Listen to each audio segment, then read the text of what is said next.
Story 1. My stepmom stole $2.5 million from my dad, then planned his death. He left me everything, but the real inheritance was a truth revealed. Everything before made it sound like I was from the Stone Age. When I was 12, she convinced James to send me to boarding school. She'd thrive with structure, she told him. What she really meant was she'd thrive without me there. I spent holidays in empty dorms while my brothers posted Instagram stories of family ski trips. James would call on Christmas morning, always rushed, always with Catherine's voice in the background reminding him about brunch reservations. I worked 3 jobs to get through college because James' checks always came with conditions. Your stepmom thinks it's important you learn responsibility, he'd say. Meanwhile, my brothers got monthly allowances that exceeded my yearly income. I graduated with honors and $52,000 in debt. My youngest brother dropped out twice, and James just bought him a condo downtown. The irony was I looked exactly like James. Same dark eyes, same crooked smile, same stubborn jawline. My brothers took after her side, blonde and angular, but she spent 2 decades pretending I was the outsider. James died suddenly at 70. Heart attack during his morning run. I flew in for the funeral, sat in the back row while she sobbed dramatically in the front. My brothers flanked her like bodyguards. At the reception, she didn't speak to me once. The lawyer called me 4 days later. "We need you at the reading of the will," he said. His tone was weird, almost apologetic. "It's important you're there." I assumed I was getting James's old record collection or maybe his watch. Something small that wouldn't upset her. The conference room was cold. My stepmom sat at the head of the table in head-to-toe black, diamond earrings glittering. My brothers were checking their phones, bored. They already knew they were splitting everything. James had told them so. The lawyer cleared his throat. "This is somewhat unusual," he began. He looked directly at me. "Your father established a trust 8 months ago. The estate, including the house, the business holdings, and all liquid assets, go entirely to his daughter, Lily." I'd never heard my name sound so loud. My stepmom's head snapped up. "What?" "There are provisions for the boys," the lawyer continued. "College funds that have already been distributed, but the bulk of the estate, approximately $5.2 million, goes to Lily, along with full ownership of the company." The room erupted. My stepmom was screaming about mistakes, about lawyers being incompetent, about James not being in his right mind. My brothers were demanding to see the documents, and I just sat there frozen while the lawyer slid a sealed envelope across the table to me. "Your father left this for you," he said quietly, "to be opened privately." I waited until I was back in my hotel room. Inside was a letter in James' handwriting and a USB drive. The letter was short. "You were never the mistake. I let her make you feel unwanted in your own home. I let her poison your brothers against you. This doesn't fix what I did, but it's the only thing I have left to give. The USB contains everything you need. Trust no one, especially her." My hands were shaking as I plugged in the drive. It contained years of financial records, emails, and video files. The first video was dated 6 months before James died. His face filled the screen. "If you're watching this, I'm already gone," he said. "And you need to know the truth about what she did." I clicked on the next file, and that's when I realized the inheritance was the least of it. The second video started with James sitting in what looked like his office at home. He looked thinner than I remembered, his face drawn. The timestamp read 2:47 a.m. "I need to start from the beginning," he said, glancing at something off camera. "Before I married her, before you were sent away, before everything fell apart." He took a deep breath. "Your mother and I divorced when you were 3. You know that part. What you don't know is why. I had an affair. A stupid, selfish affair that destroyed my marriage to the only woman I ever truly loved. Your mother found out when she was pregnant with you. She stayed until you were born, tried to make it work for another 3 years, then couldn't do it anymore. I don't blame her. I blamed myself." His hands were clasped so tightly his knuckles were white. "I met your stepmom 6 months after the divorce was finalized. She worked at the firm that handled our separation. She was attentive, sympathetic. She listened to all my regrets about losing your mother, how I wished I could fix things, how guilty I felt about you growing up in a broken home. He paused, jaw clenching. I found out 2 years ago that she orchestrated the entire thing. The affair that ended my marriage? She set it up. The woman I cheated with was her college roommate. My laptop screen blurred. I had to pause the video. The affair that destroyed my parents' marriage was engineered by the woman who raised me to feel like garbage. I sat there numb before forcing myself to continue. I found emails between them, James continued. Going back 26 years. Your stepmom saw me at a firm event. I was a junior partner then, but she did her research.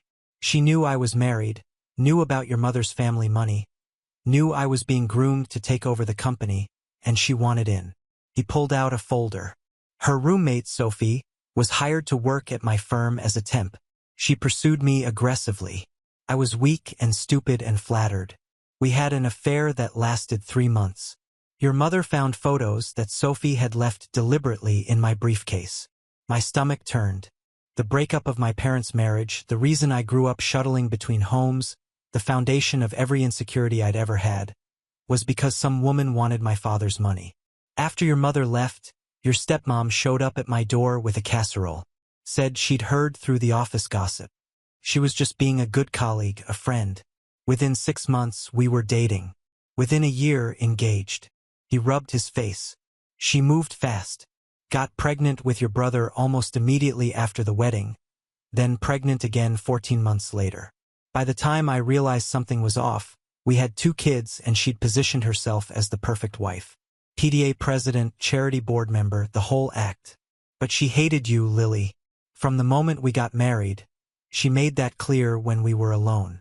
You reminded her that I'd loved someone before her, that there was a time when I belonged to another woman. She couldn't stand it. The boarding school, the holidays spent alone, the constant criticism. I should have protected you. I should have seen what was happening. But I was a coward. I told myself you were resilient, that the distance was good for you, that she'd warm up eventually. His voice cracked. She was stealing from me the entire time. Small amounts at first from the business accounts, then larger sums once she figured out I wasn't paying attention.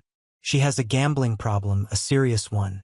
I didn't find out until 20 months ago when a casino in Atlantic City contacted me about a $375,000 line of credit she'd opened using our joint assets as collateral.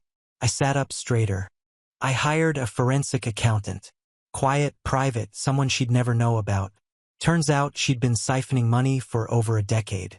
Business accounts, personal savings, investment portfolios, sometimes $6,000 here, sometimes $55,000 there.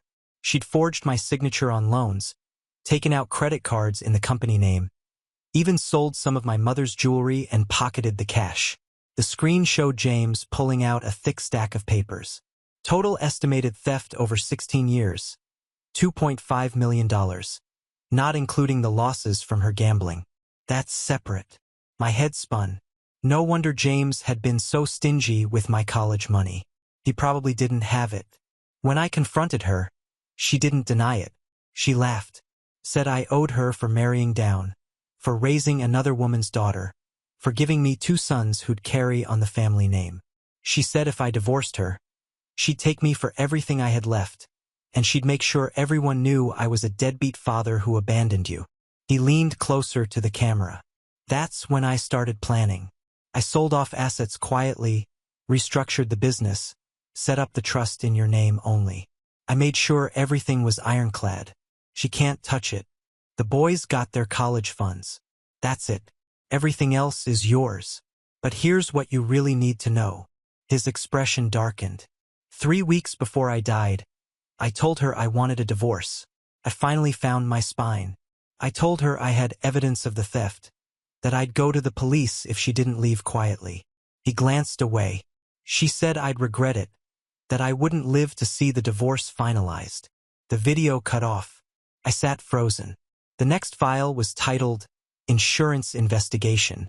My finger hovered over the trackpad. Part of me didn't want to know. The other part needed to know everything. I opened it. It was a report from a private investigator dated 3 weeks before James's death. The summary page made my blood run cold. Subject has made multiple internet searches on undetectable poisons, heart attack medications, and life insurance payout timelines. Subject was observed meeting with an individual identified as Dr. Michael Cross, a physician who lost his medical license in 2019 for prescription fraud. Subject exchanged cash for unknown items. Recommend immediate action. James had known. He'd known she was planning something and he documented it, but he died anyway. I clicked on the next video. James's face appeared, but this time he looked scared. If you're seeing this after my death and it's ruled natural causes, it wasn't. Look at the autopsy report. Check my medical records. I had perfect heart health. I was running marathons. There's no history of heart disease in my family. He was breathing hard. She's going to kill me. I know it. I can feel it. I've started documenting everything. What I eat, where I go, every pill I take. It's all in the spreadsheet labeled medical log on this drive. If something happens, you'll know. The video ended. I was shaking so badly I could barely control the mouse. I found the medical log. It was meticulous. Every meal, every medication, every symptom logged with timestamps. The entry stopped the morning he died. The final entry read, 7:14 a.m. took usual vitamins. Felt dizzy, heart racing. This isn't right. I needed to see the autopsy report. I clicked through folders frantically until I found it. The cause of death was listed as cardiac arrhythmia. Natural causes. No toxicology screen had been performed because there was no suspicion of foul play. He'd been cremated 2 days after his death. My stepmom had pushed for it, saying James wouldn't want people gawking at his body. The evidence was ash. My phone rang. It was the lawyer. Miss Lily, I'm sorry to call so late, but there's something else you should know. Your stepmother is contesting the will. She's filed an emergency motion claiming your father was mentally incapacitated when he made the trust. Can she do that? She's going to try. The hearing is in 4 days. You'll need to be there. After we hung up, I opened my laptop again. There was one more folder I hadn't looked at yet. It was labeled, for when she tries to fight. Inside were more emails. These were between my stepmom and her lawyer from 6 months ago, before James even died. They discussed strategies for contesting his will, claiming diminished capacity, arguing undue influence. She'd been planning this for months. One email made me want to scream. Don't worry, her lawyer had written. Once he's gone, we'll have the daughter declared unfit. She's unstable, no relationship with the family, hasn't been involved in his life for years. The judge will give it all to you and the boys. They'd been planning to steal my inheritance before I even knew I was getting one. I spent the next 3 days barely sleeping. I hired my own lawyer, a woman named Patricia Rodriguez, who specialized in estate law and fraud. She was expensive, but James' trust had provisions for legal fees. Patricia listened to everything, watched the videos, reviewed the documents. This is attempted murder, she said flatly. You need to go to the police. With what evidence? He's already cremated. The autopsy said natural causes. The investigator's report, the medical logs, the internet searches. It's circumstantial. And she's connected. She spent 20 years schmoozing with judges and lawyers and society people.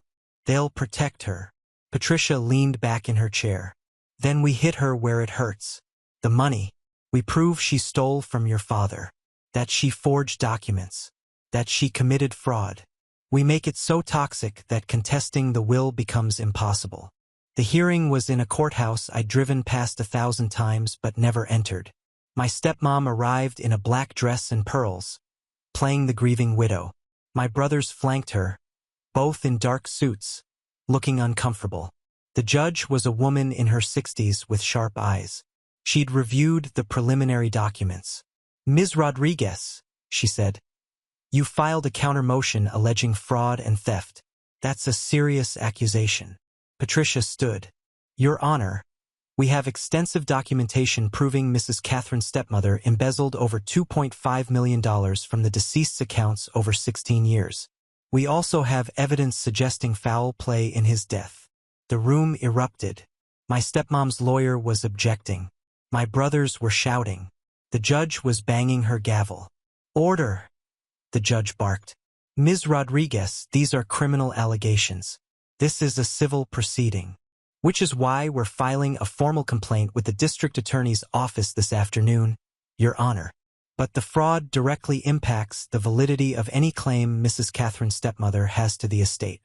She cannot profit from her own criminal acts." The judge looked at my stepmom, who'd gone pale. "Do you have proof of these allegations?" Patricia pulled out a thumb drive. 16 years of bank records, forged signatures, emails discussing the theft, and testimony from a forensic accountant. Everything is documented. The hearing was postponed while the DA's office reviewed the evidence. My stepmom left without looking at me. My brothers did, though. The older one, Ethan, looked confused. The younger one, Jackson, looked scared. That night, Ethan called me. We hadn't spoken directly in 6 years. "Is it true?" he asked without preamble. "Did Mom really steal from James?" "Yes." Silence. "And the other thing? About James's death?" "I don't know for sure, but he thought she was going to kill him. He told me in a video." More silence. "Jackson and I didn't know about any of it. We thought you were just the spoiled kid who James gave everything to. That's what Mom always said. I paid for college myself. I graduated $52,000 in debt while you two got allowances and condos. I know that now. I saw the records, your tuition payments, the loans. James kept every receipt. I didn't say anything." "I need to know something," Ethan said. Did he love us? Or was it all just her?" The question broke something in me. "He loved you. You were his sons. He didn't know how to stand up to her. And by the time he figured it out, it was too late. We should have been better to you." "Yeah, you should have." He hung up. 2 weeks later, the DA filed formal charges. 15 counts of fraud, 11 counts of forgery, and 7 counts of grand larceny. My stepmom was arrested at her tennis club in front of all her society friends. The news covered it, prominent socialite charged in million-dollar theft scheme. Her mugshot was everywhere. She posted bail within hours. Her lawyer issued a statement calling it a vindictive witch hunt by a bitter stepdaughter. But the evidence was damning. The forensic accountant testified. The forged signatures were analyzed. The casino confirmed her gambling debts. The private investigator provided his report on the suspicious searches and meetings. Patricia filed a separate motion to reopen the investigation into James' death. This one was harder. The detective assigned to review it was skeptical. "Mr. James' father had a clean toxicology screen," he said. "No signs of trauma. The medical examiner ruled it natural causes." "The me didn't screen for everything," Patricia argued. "There are substances that mimic heart attacks and clear the system quickly. Potassium chloride, digoxin, certain beta blockers. The deceased's medical log shows symptoms consistent with poisoning. Those symptoms could also be consistent with a heart attack. He was 70 years old, ran marathons, had perfect blood work 3 weeks before his death, and his wife had been researching undetectable poisons online. There's probable cause for further investigation." The detective promised to review it. I didn't hold my breath. The criminal trial for the fraud charges started 4 months later. I sat in the courtroom every single day. My stepmom wore designer outfits and cried delicately into tissues. Her lawyer painted her as a dedicated wife and mother who'd sacrificed everything for her family. The prosecutor, a bulldog of a woman named Helen Park, destroyed that narrative methodically. She showed the bank transfers, the forged signatures, the emails where my stepmom bragged about how much she'd gotten away with. One email to her sister read, "He's so stupid he doesn't even check the accounts. I took $80,000 last month and he didn't notice. This is almost too easy." Another to her lawyer, "Once the idiot dies, I'll have everything. The daughter gets nothing. She's not even really family." The jury deliberated for 6 hours. Guilty on all counts. My stepmom's face crumpled. Her lawyer immediately filed for appeal, but the judge wasn't sympathetic. She set bail at $2.5 million. My stepmom couldn't pay it. All her assets were frozen, and the friends who'd surrounded her for years suddenly had other commitments. She spent the next 3 months in county jail waiting for sentencing. The DA's office finally agreed to reopen James' death investigation based on the new evidence.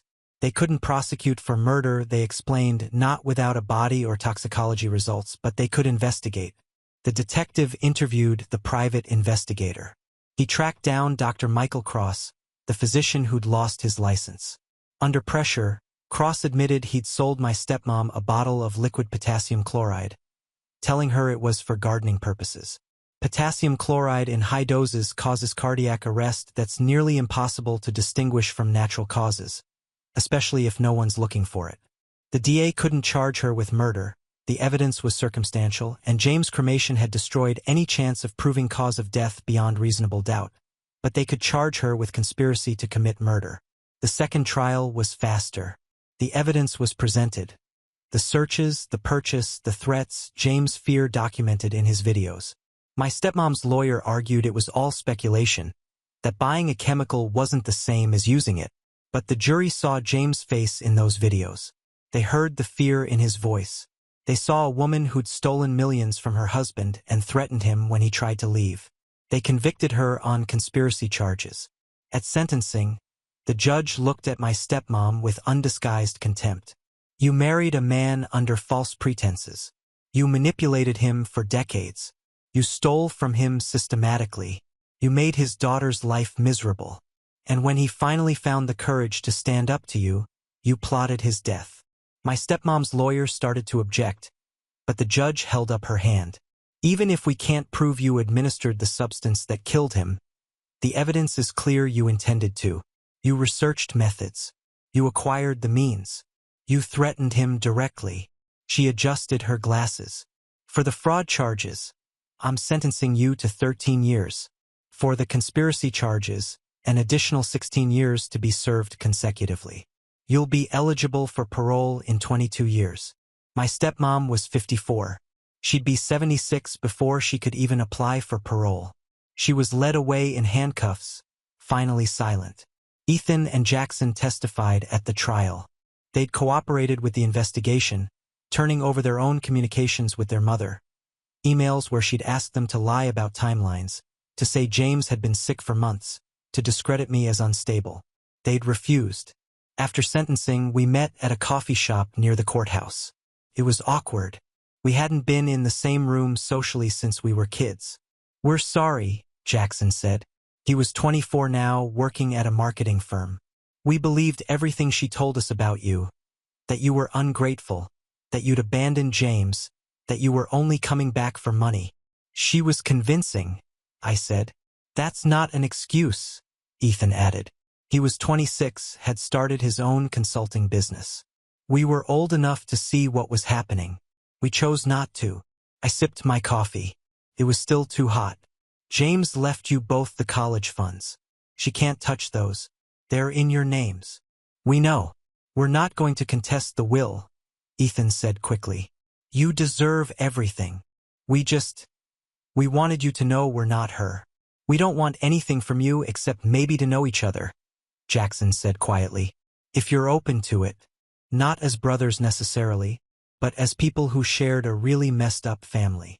I looked at them. They had her coloring, but I could see James in their expressions now.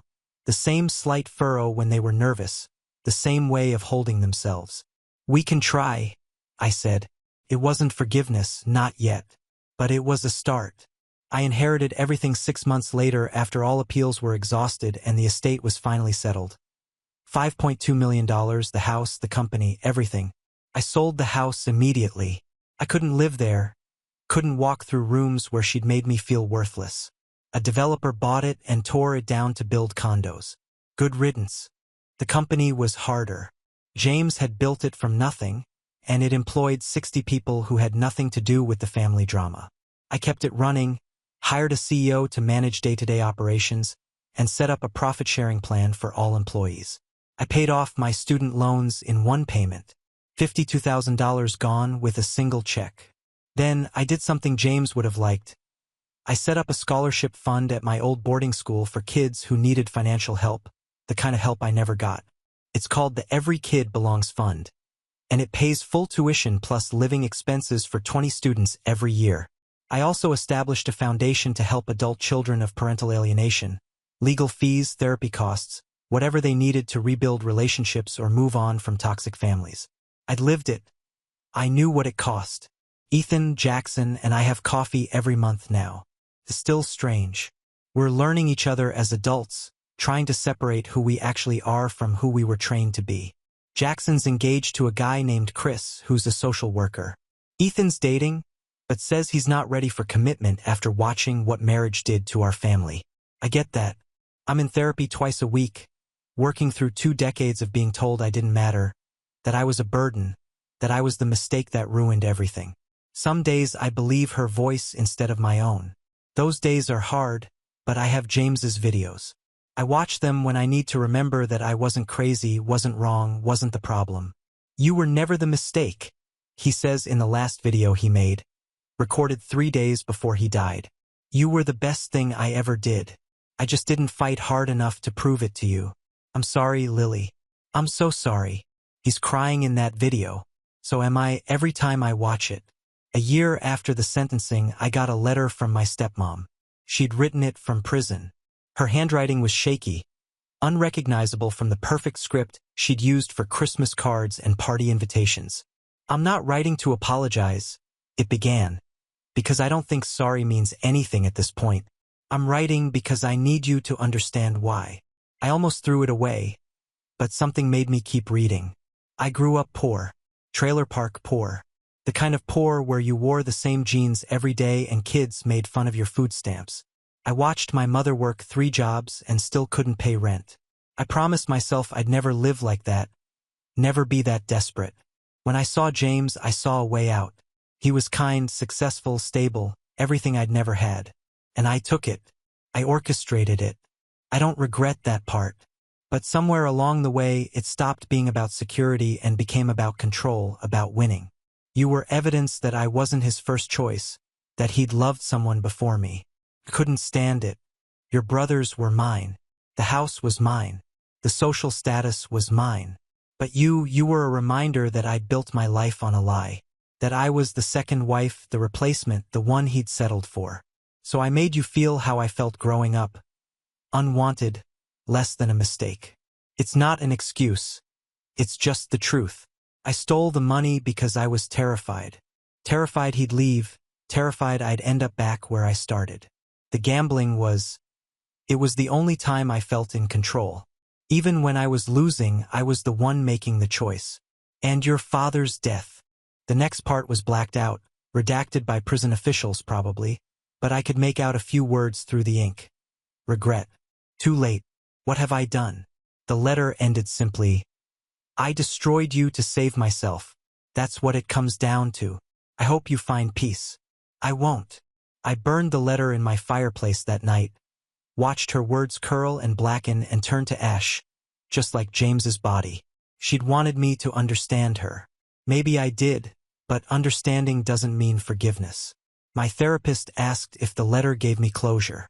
No, I said, because she still made it about her poverty, her fears, her pain. She couldn't even apologize without centering herself. Do you need her apology? I thought about it. No, I needed James's, and I got it, even if it came too late. 2 years after James' death, I went to visit my mom. We'd maintained a relationship over the years, but it had always been complicated. She'd remarried when I was 8, moved across the country, started a new family. I wasn't excluded exactly, but I wasn't central either. She lived in Oregon now in a house overlooking the ocean. Her second husband was nice enough. They had a daughter, my half-sister Olivia, who was 14. Mom hugged me at the door. She'd aged well, still beautiful in that effortless way some women manage. I heard about everything, she said. The trial, the conviction, all of it. We sat on her back deck watching the waves. Why didn't you warn me? I asked her. You must have known she was involved in the affair. Mom was quiet for a long time. I suspected little things that didn't add up, but I couldn't prove it. And honestly, Lily, I was so angry at James I didn't care.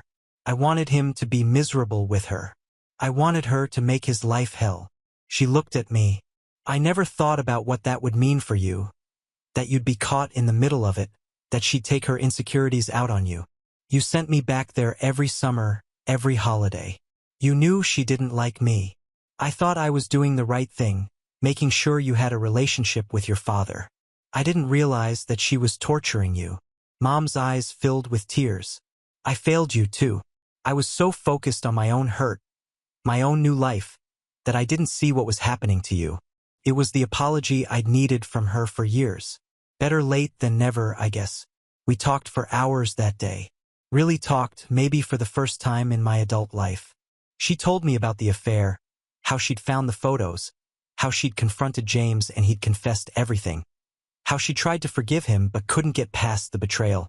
I loved him, she said. Even after everything, I loved him, but I couldn't trust him. And without trust, there's no marriage. Did you ever regret leaving? Every day for the first 5 years. Then I met Richard and I built a new life, a good life. But I always felt guilty about you, about what my leaving cost you. Olivia came out onto the deck, shy and curious. She'd heard about me, but we'd only met a handful of times.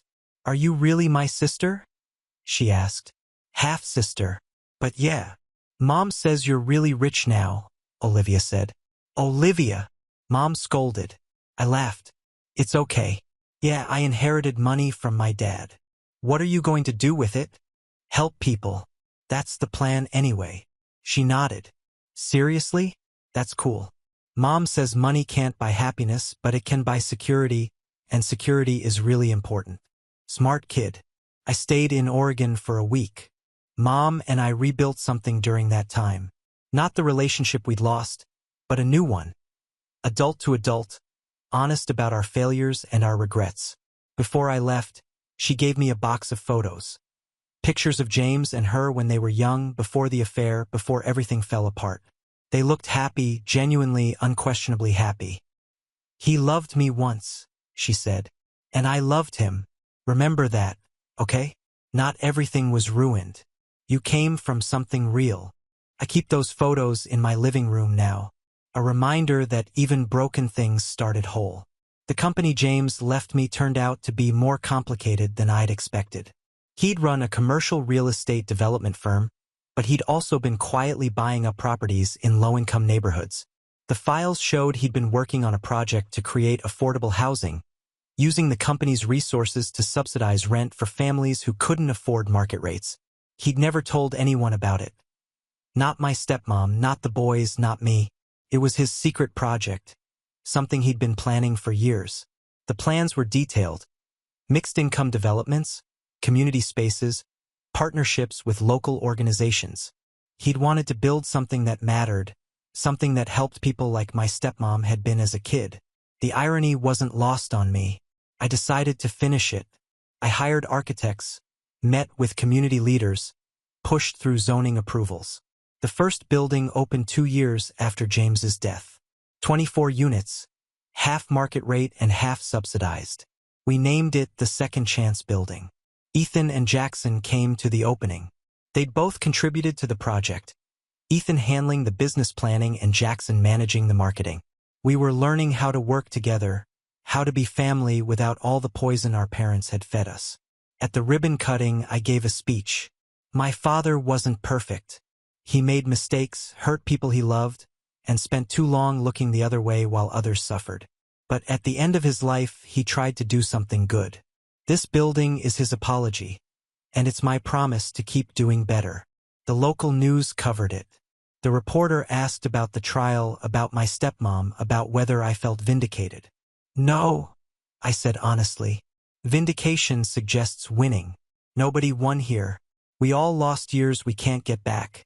But we can build something new. That's what this is about. That night, Ethan, Jackson, and I went to James' grave.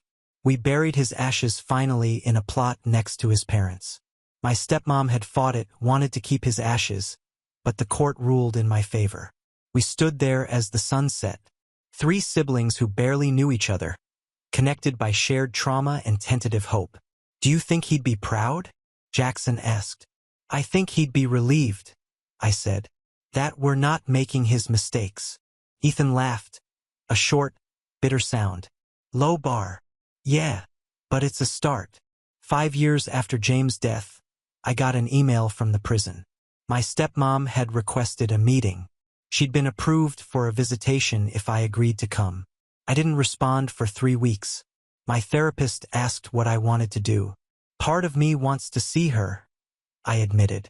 To look her in the eye and tell her she didn't break me, that I'm fine, better than fine, that I have everything she wanted and she's rotting in a cell. That's understandable. But the other part knows that's what she wants. Tension. To matter. Even your hatred would feed her ego. So, what does the healthiest version of you want? I thought about it. Nothing. I want to feel nothing about her. She's just someone who hurt me once.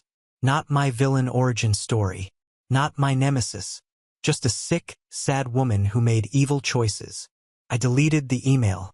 The last time I thought about her was 2 months after that. I was at a park watching Ethan's daughter, my niece Claire, play on the swings. She was 3, blonde like her grandmother, but with James's smile. Ethan had been terrified when she was born, afraid he'd mess her up the way we'd been messed up. But watching him with her, patient and present and overflowing with uncomplicated love, I could see he was nothing like the parents who raised us. I tell her I love her every day, he'd said once. Even when I'm frustrated, even when she's being difficult. I want her to never doubt it. That's what we'd all needed. Someone to fight for us. Someone to choose us consistently and loudly over everything else. Claire fell off the swing and scraped her knee. Before I could move, Ethan was there, scooping her up, kissing the injury, promising it would be okay. She cried for 30 seconds, then wriggled down and ran back to play. She's going to be fine, I said. Yeah. Ethan watched her, his expression soft. She will, because I'll make sure of it. I drove home that afternoon thinking about cycles. How trauma cascades through generations. How my grandmother probably damaged my stepmom, who damaged me and Ethan and Jackson. How we were all just wounded people wounding each other. Unless someone decided to stop. We stopped. It wasn't dramatic. No big confrontation, no final showdown. Just a quiet decision to not pass the pain forward, to let it end with us. The foundation I'd started was helping 30 families a year now. We'd expanded services to include therapy, legal support, and job training. I hired social workers who specialized in family trauma, lawyers who worked on custody cases, therapists who understood complex PTSD. Every person we helped felt like putting a tiny crack in the cycle of abuse that had defined my childhood. Jackson got married last year. Chris was everything my stepmom would have hated. Brilliant, kind, openly gay, and from a working-class family. Jackson invited me to be in the wedding party. I said yes. At the reception, he gave a speech thanking his parents for showing him exactly what kind of marriage he didn't want. I watched my mother manipulate, lie, and destroy, he said, and I watched my father enable it. They taught me that love without courage is just cowardice. So, thank you to Chris for being brave enough to love me honestly. And to my sister, Lily, who showed me what real strength looks like. I cried through the whole speech. Ethan pulled me aside during the dancing. We're lucky to have you, he said. I know we didn't earn it, but we're grateful. You're earning it now, I told him. That's what matters. The scholarship fund sent its first recipients to college this year. 20 kids who'd grown up in boarding schools, foster care, or broken homes. Kids who'd been told they were problems, mistakes, burdens. I met them all at an orientation dinner. They were bright, damaged, hopeful, cynical. They reminded me of myself at 18. One girl, Tasha, approached me after. She'd grown up in foster care, bounced between 12 homes before aging out of the system at 18.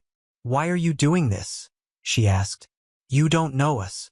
Because someone should have done it for me, I said. And they didn't. So now I'm doing it for you. Do you want us to be grateful? I want you to be successful. Grateful is optional. She studied me for a long moment. My caseworker said you had a messed up family too. That you get it. I get it. Does it ever stop hurting? I could have lied. given her some inspirational speech about healing and time and resilience. Instead, I told her the truth. Sometimes for longer and longer periods. And then something will remind you, and it'll hurt again. But the hurt gets smaller, less sharp. You learn to carry it instead of letting it carry you. She nodded. That's what I figured. But the good news is you get to build whatever life you want now. No one else's expectations, no one else's failures. Just yours. That's terrifying. Yeah, but it's also freedom. I'm 34 now, 7 years since James died. Since my life exploded and reassembled into something I didn't recognize. I live in a condo downtown. Nothing fancy, but comfortable. I still work managing the foundation and the company's housing projects. I date occasionally, but haven't found anyone I want to build a life with yet. My therapist says I'm gun-shy about commitment, which is probably fair. Ethan, Jackson, and I have family dinners once a month. Claire comes, and now Ethan's new baby, Jack. Jackson and Chris are adopting, waiting for a placement. We're building something new. These weird sibling relationships between people who grew up as strangers. We don't talk about our stepmom much. She's just a fact of our past, like having had chickenpox or learning to ride a bike. Sometimes Jackson will mention getting a letter from her and burning it. Ethan once admitted he still has nightmares where she's standing in his house, smiling that cold smile. I don't dream about her anymore. Last month, I visited James' grave again. It was his birthday. He would have been 75. I brought flowers, sat on the grass, and talked to him like he could hear me. I paid off another round of scholarships, I said. 40 kids this year. The foundation is growing. Ethan's doing really well with his business. Jackson's happy, like genuinely happy. And I'm okay. Most days, I'm actually okay. The wind rustled the trees. I'm still angry at you sometimes. For not protecting me. For being weak. For letting her win for so long. But I'm also grateful you did one hard thing at the end. You gave me the truth and the means to do something with it. I traced his name on the headstone. I hope you're wherever people go when they die. I hope you found Mom and you're both young again, before everything went wrong. I hope you're proud of us, of what we became despite everything. A crow landed nearby, tilted its head at me. I forgive you, I said finally. Not because you earned it, but because carrying the anger was making me tired. I sat there for another hour just being quiet, being still. When I left, I felt lighter. Not fixed, but less heavy. The thing about trauma is it never completely disappears. It's always there. A scar that aches when it rains. But scars are proof you survived. They're evidence that something tried to break you and failed. My stepmom tried to break me. She spent 20 years calling me the mistake, treating me like I didn't matter, erasing me from my own family story. But here I am, running a company, funding scholarships, building affordable housing, choosing differently than I was taught, breaking cycles that have run for generations. So who's the mistake now? Not me. Never me. I was loved by my mother. Loved by my father even when he couldn't show it. Loved by brothers who found their way back to me. I'm loved by the kids I'm helping. By the families living in buildings my father dreamed of. By the people who see my work and say, this matters. And I love myself, finally, painfully. I've learned to love the kid who survived boarding school alone. The teenager who worked 3 jobs. The young woman who graduated with honors and mountains of debt. The daughter who sat in the back row at her father's funeral. I'm not the mistake. I'm the triumph. My stepmom is spending 27 years in prison, which means she'll die there probably. She's been denied parole twice already. Too manipulative, the board said. No remorse, no rehabilitation. Ethan told me she still writes letters to him, to Jackson, to her old friends. Blaming me for destroying the family, claiming she's innocent, insisting James was mentally ill and I took advantage. No one responds. We've all moved on. Last week, a girl from the scholarship program stopped by my office. Her name was Emily, and she'd graduated last year with a degree in social work. She'd gotten a job at a nonprofit helping kids in foster care. I wanted you to know, she said, that I used your story in an interview. They asked why I wanted this job. I told them I wanted to be for other kids what you were for me. Someone who saw us as valuable, not broken. My throat tightened. You were always valuable. I just helped you see it. That's what I mean, though. You saw it first before we could. That's the gift. After she left, I stood at my window looking out at the city. Somewhere out there were more kids who felt like mistakes, more families falling apart, more people learning that the ones who were supposed to protect them were actually the threat. I couldn't save all of them, but I could save some. And maybe that's enough. Maybe it has to be enough. I pulled out my phone and texted Ethan and Jackson. Dinner this weekend? My place. I'll cook. Ethan, only if you don't burn the pasta again. Jackson, bringing wine and Chris's dessert. He's offended by your baking. I laughed. We were becoming what we'd never been allowed to be. Siblings who actually liked each other. My phone buzzed again. An email from the foundation director. Another applicant accepted into the program. Her name was Sarah. She'd grown up being told she was stupid, worthless, a burden on her single mother. Her essay ended with, I don't want to be what they said I was. I want to be what I choose to become. Yeah, I understood that. I approved her application and added a note. Welcome to the family. Because that's what we were building here. Not a biological family, not a legal one, but a chosen family of people who'd survived being told they were mistakes and decided to prove everyone wrong. My dad's will said I inherited $5.2 million and a company. What I actually inherited was a choice. I could be bitter, angry, broken, or I could take the pain I'd been given and transform it into something that helped others. I chose transformation. Every scholarship I fund, every affordable housing unit we build, every therapy session we pay for, every legal fee we cover for a kid fighting for custody of a younger sibling. It's all transformation. Turning cruelty into kindness. Turning rejection into acceptance. Turning you don't belong into there's room for you here. My stepmom spent 20 years making me feel worthless. I'm spending the rest of my life proving worth isn't something someone gives you. It's something you build day by day, choice by choice, kindness by kindness. And I'm building something she could never touch or take or destroy. I'm building myself. That night, I made dinner for Ethan, Jackson, Chris, and Claire. We ate pasta that was only slightly burned, drank wine, and laughed at old stories that used to hurt but now just felt distant. Claire asked me to tell her about her grandpa. Not my stepmom, who she'd been told was in prison but didn't really understand, but her grandfather. He was complicated, I said, lifting her onto my lap. He made mistakes, big ones, but at the end he tried to make things right. He left us each other. Is that a good present? She asked. Ethan reached over and ruffled her hair. Yeah, sweetheart. That's the best present. We stayed up late, these 3 siblings and our chosen family, building something new in the ruins of what we'd been given. And somewhere in a prison 3 states away, my stepmom sat in a cell, probably still insisting she'd done nothing wrong. Later, I had everything she'd wanted and more. I had peace, I had family, I had purpose, and I had myself. Turns out that was everything that mattered. Now on to the next story. Story 2. My family tried to marry me off at 14.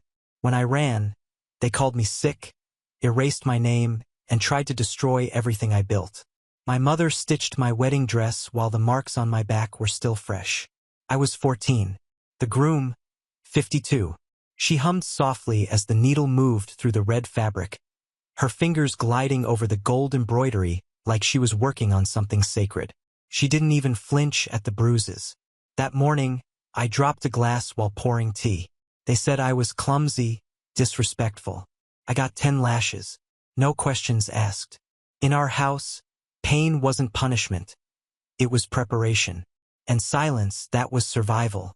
You didn't speak unless spoken to. You didn't eat until every man had finished. You didn't question why someone older than your father wanted to know your height or if your hips looked childbearing enough. And you never, ever asked where the other girls went. I won't say my name yet. And the city I lived in, it was here in America. That's the part people never believe. We weren't in a village. We lived in a suburban neighborhood with trimmed lawns and friendly neighbors. My parents owned a business, smiled at school events, said, "Have a good one." To the mailman. No one ever looked beyond the front door. Inside, it was a different world. A world where obedience was love, modesty was survival, and your value depended on how well you followed the script. I remember the day my cousin Rima got her first period. There was a celebration. Sweet desserts, henna, gold bangles. She was 12. That night, she was promised to a man who ran a trucking company in Texas. He was almost 50. His previous wife had fallen ill after her third child. Rima didn't cry out loud, just one single tear down her cheek before her mother leaned over and whispered, "Smile. You're lucky." That night I didn't sleep. By then, I had already started what I called my slow disappearing. I cut out sugar, avoided rice, took tiny bites, always under supervision. I flushed food down the toilet, hid it in napkins. The thinner girls were always the last to develop. That was my theory. No weight gain, no blood. No blood, no wedding. It worked for a while. While other girls were getting fitted for bridal bangles, I was still flat and pale. My collarbones stuck out. My clothes hung off me. The aunties started whispering. "Is she sick? Maybe something's wrong." One even asked if I was cursed, but I didn't care. Every month without blood was a small victory, a quiet act of rebellion no one could see. Still, they didn't stop training me. Every Friday from 1 a.m. until sunrise, I was required to cook and serve meals for the male relatives. No sitting, no talking, no mistakes. If I made a noise or looked someone in the eye, I was punished. Not with yelling, that would have been too easy. My hands were made to hold hot metal pots without gloves. My arms bore the sting of cooking oil. My feet ached from hours of standing. And every night, my mother rubbed brightening cream onto my face. "To help you look more desirable," she'd whisper. The smell made me gag. Something between fake lemon and chemicals. But I said nothing. I never said anything. I played my role perfectly. I smiled. I told everyone I wanted children. I praised our traditions. I acted proud to follow in the footsteps of the women before me. But deep down, I was taking notes, quietly, carefully, watching who disappeared and who came back looking different. I started keeping track. Names, ages, strange stories, warnings whispered between girls in the hallway at family gatherings. I hid my notebook under a floorboard, wrapped it in a scarf, wrote everything in code just in case, because I wasn't just trying to save myself anymore. I was preparing for something bigger. But I was still a girl. A girl in a house where every wall had ears and every act of defiance was a stain on family pride. Still, even in the middle of all that, I clung to hope. Because while they waited for one kind of bleeding, I was still holding on to a different kind of survival. Not yet, I whispered to myself. Not yet. The first time I questioned everything, it was because of a t-shirt. Just a regular oversized school t-shirt I forgot I had in my gym bag. I wore it to school by accident one Monday. Nothing tight, nothing cropped, just casual, but apparently too revealing by my family's standards. That afternoon, I was called into a private meeting with my science teacher, Ms. Rodriguez. She said it was about a missed assignment. But the moment I stepped in, she gently closed the door and stared at me. Really stared. Her eyes dropped to my arms, which were covered in long sleeves even though it was nearly 90 degrees outside. She asked if I was okay, if I was eating enough, if everything at home was all right. I nodded, smiled, lied. "Just tired, Mississippi."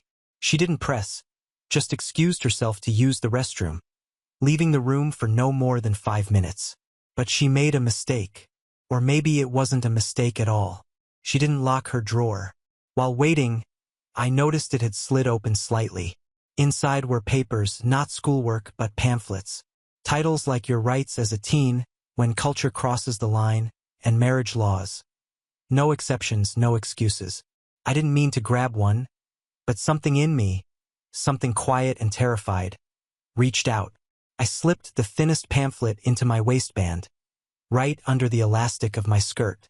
My heart pounded so loudly I was sure someone would hear it.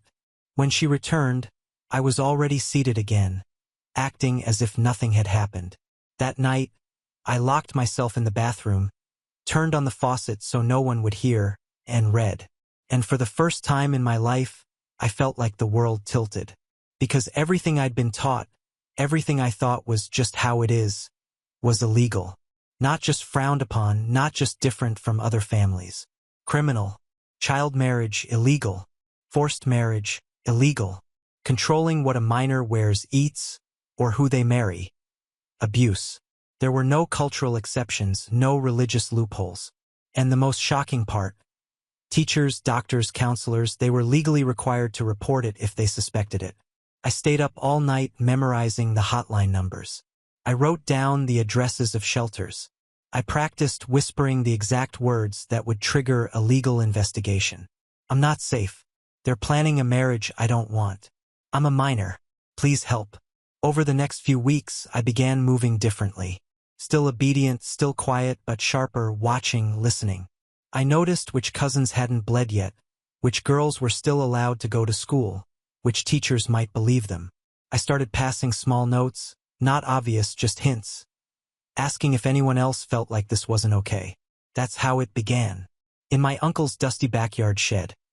6 girls, ages 10 to 13, all cousins, all scared. We pretended it was wife training, like we were expected to do. That way, no one would question why we were whispering and writing. But what we were really doing was learning how to leave. I taught them what I knew, what words to say, who to trust. We practiced in low voices. We wrote scripts. We rehearsed until they could say them without crying. I'm 13. They want me to marry. Please, I don't want this. We knew we were being watched, that we couldn't stop what had already happened to our sisters and cousins. But maybe, just maybe, we could stop it from happening again. I started building what I called the notebook.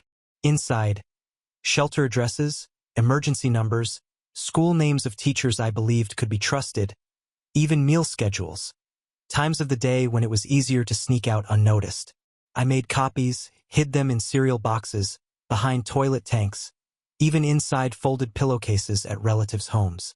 But it still didn't feel like enough because no matter how much we prepared, there was one thing we couldn't stop: biology.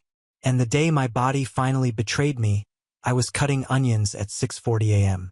I looked down and saw red seeping through the white cotton of my dress. For a second, I thought I'd cut myself, but then my stomach dropped. No, not now. Not yet. Not this way. I stood frozen, hand clenched around the knife. Then my mother's scream rang through the kitchen. Not in fear, but joy. She's ready. Within minutes, every woman in the house was hugging me, crying, smiling, praising God. By nightfall, my father had already chosen my groom. He didn't ask me. He didn't need to, because in our family, blood wasn't just biology. It was a contract. The man's name was Khaled, 52, owned several construction crews across 3 states, widowed twice, no children with either wife. At least that's what the family said. But the whispers told a different story about complications, about too many pregnancies too young, about kidneys that failed before 23. My father called it a blessing. My mother called it destiny. I called it a countdown. The wedding was scheduled for 2 weeks later. It didn't matter that I said nothing. Silence was taken as consent. And when I did try to protest just once, my mother leaned in close and said something I'll never forget. You're not a child anymore. The time for dreams is over. That night, I passed my notebook to Anna, one of the girls from our shed. She had just gotten her period, too, just 3 days after me. Her eyes were wide with fear as her engagement was announced at dinner. Her groom was 51. He had children older than her. One of them had a child of their own. While the men laughed and toasted, Anna just stared at the wall. After dinner, I slipped her the notebook under the table. Memorize it, I whispered. Give it to your science teacher tomorrow. Use the exact words. Don't change anything. What about you? She asked. My wedding's not for 2 weeks. I'll figure something out. I didn't, because the next night, there was a knock on the door. It was CPS. 3 agents, stern but calm. They asked to speak with Anna, asked questions about early engagements, cultural expectations. The conversation was short, but I saw my father's face shift from polite to furious in less than a minute. The moment the door closed behind them, it started. The questions, the shouting, the searching. They tore the house apart, looking for the source. Someone had poisoned the girls, filled their heads with Western lies. They pulled apart cushions, ripped open books, dumped out drawers. My uncle found the shed first, and the burned copy of my original notes I thought I'd hidden well. My father called me into the living room. Everyone was there, aunts, uncles, cousins, my parents. He held the notebook up like a sin. This filth came from you, didn't it? I didn't answer. I didn't have to. He burned it in front of me, called me cursed, a stain, a disease. And then he said the words I'd feared for years. The wedding is tomorrow morning. No more chances to ruin this family. I didn't sleep that night. I just packed silently, a plastic bag hidden beneath my mattress. One change of clothes, 2 granola bars, a page with shelter addresses, and $20 stolen over months, one crumpled dollar at a time. At sunrise, the door opened. My mother, already dressed in gold and red, came in holding a veil. "Get up," she said flatly. "The beautician will be here in 30 minutes. I clutched my stomach. "Something's wrong," I whispered. "My stomach. It hurts." She narrowed her eyes. "You went to the bathroom 20 minutes ago." "Please," I begged. "It hurts. I think I'm sick." In our culture, a sick bride was a bad omen. She frowned, annoyed but cautious. "5 minutes," she said. "Then you'll get dressed." I rushed to the bathroom, locked the door behind me, and climbed onto the toilet seat. From there, I reached up into the ceiling tile I'd loosened days before and pulled out my hidden bag. Then I actually flushed the toilet just for effect. Ran the faucet, moaned dramatically, pounded the wall once. "Mama, I can't stop my stomach. It's so bad." "Open the door," she shouted. "I can't."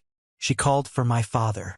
Footsteps, voices, fists pounding the door. I climbed back onto the toilet and looked at the tiny window above it. It had been painted shut years ago, but I'd worked on it one layer at a time with a stolen butter knife. I pushed. The paint cracked, gave way. Outside, morning light, wet grass, freedom. I shoved my bag through first, then my shoulders. Then I got stuck. My hips wouldn't go through, not easily. I bit my lip, twisted, pushed. Behind me, I heard the lock splintering. One final shove, and I was through. I dropped 6 feet into a muddy patch of lawn. My ankle twisted, but it didn't snap. Behind me, the window burst open, and I heard shouting. I ran barefoot, nightgown clinging to my legs, hair loose, bag clutched tight. I ran through backyards, dodging barking dogs, slipping on dew-covered grass. I ducked behind trash bins as cars pulled out of driveways. They were searching for me already. Check every street. She couldn't have gone far. I cut through the Hassan's yard, past the Mahmoud's porch, through the alley behind the grocery store. I recognized Omar's voice behind me. Then Kareem's. They had cars. I had bloodied feet and one broken sandal. But I knew the route. For blocks, one bus stop. That's all I needed. I reached the bus just as it arrived. The driver, an older woman with kind eyes, looked at me once and opened the door. "Please," I whispered. "I need to get downtown. I'll pay you back. I swear." I had left the $20 in the ceiling in my rush. The woman in the first row stood silently and tapped in exact change. "Sit down, baby," she said softly. I collapsed into the seat next to her, still shaking. Outside, Omar's car came screeching into the lot. I ducked. The woman shifted to block me from view.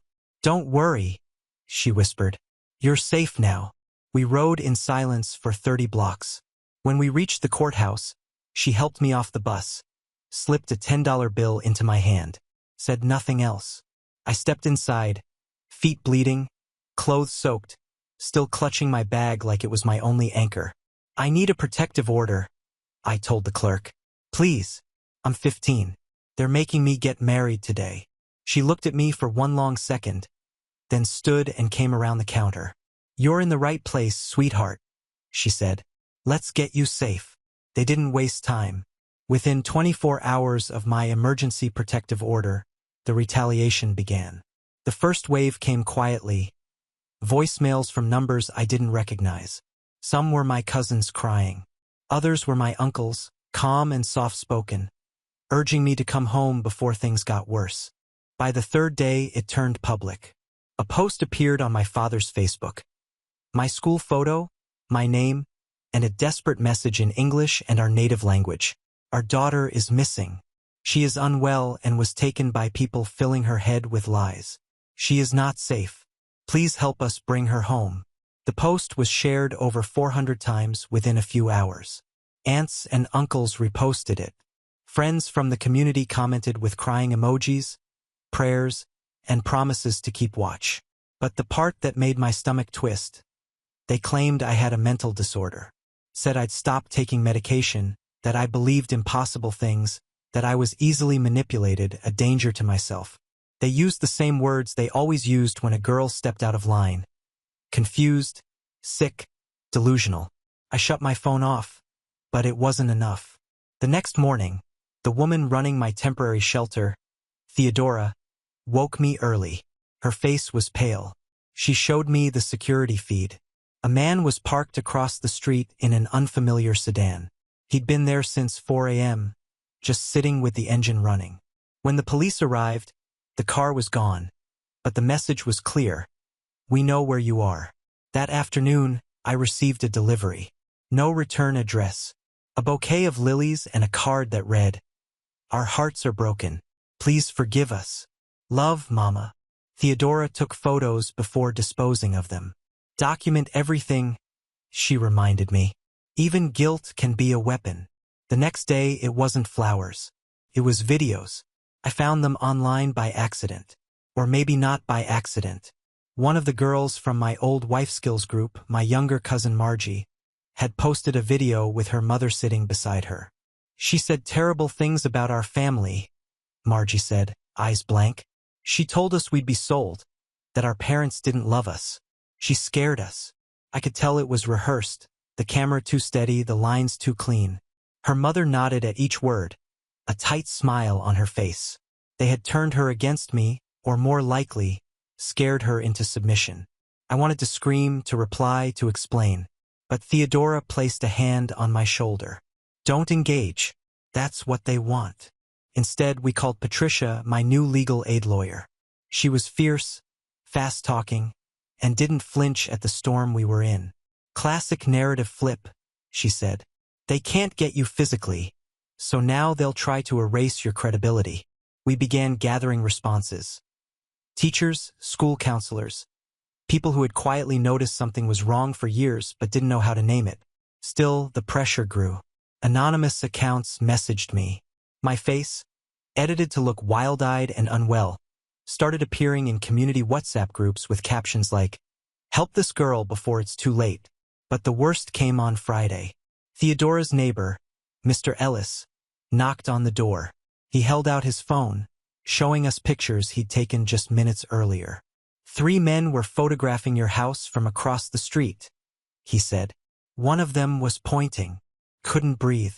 Maybe it's time we relocate." Margaret, my CPS caseworker, suggested that evening. "If we move every time they try to scare us," Theodora snapped, "they win." But deep down, I knew this place wasn't safe anymore. That night, I slept fully dressed. Shoes by the door, bag packed, heart pounding. At 2:43 a.m., the backyard motion sensor lit up.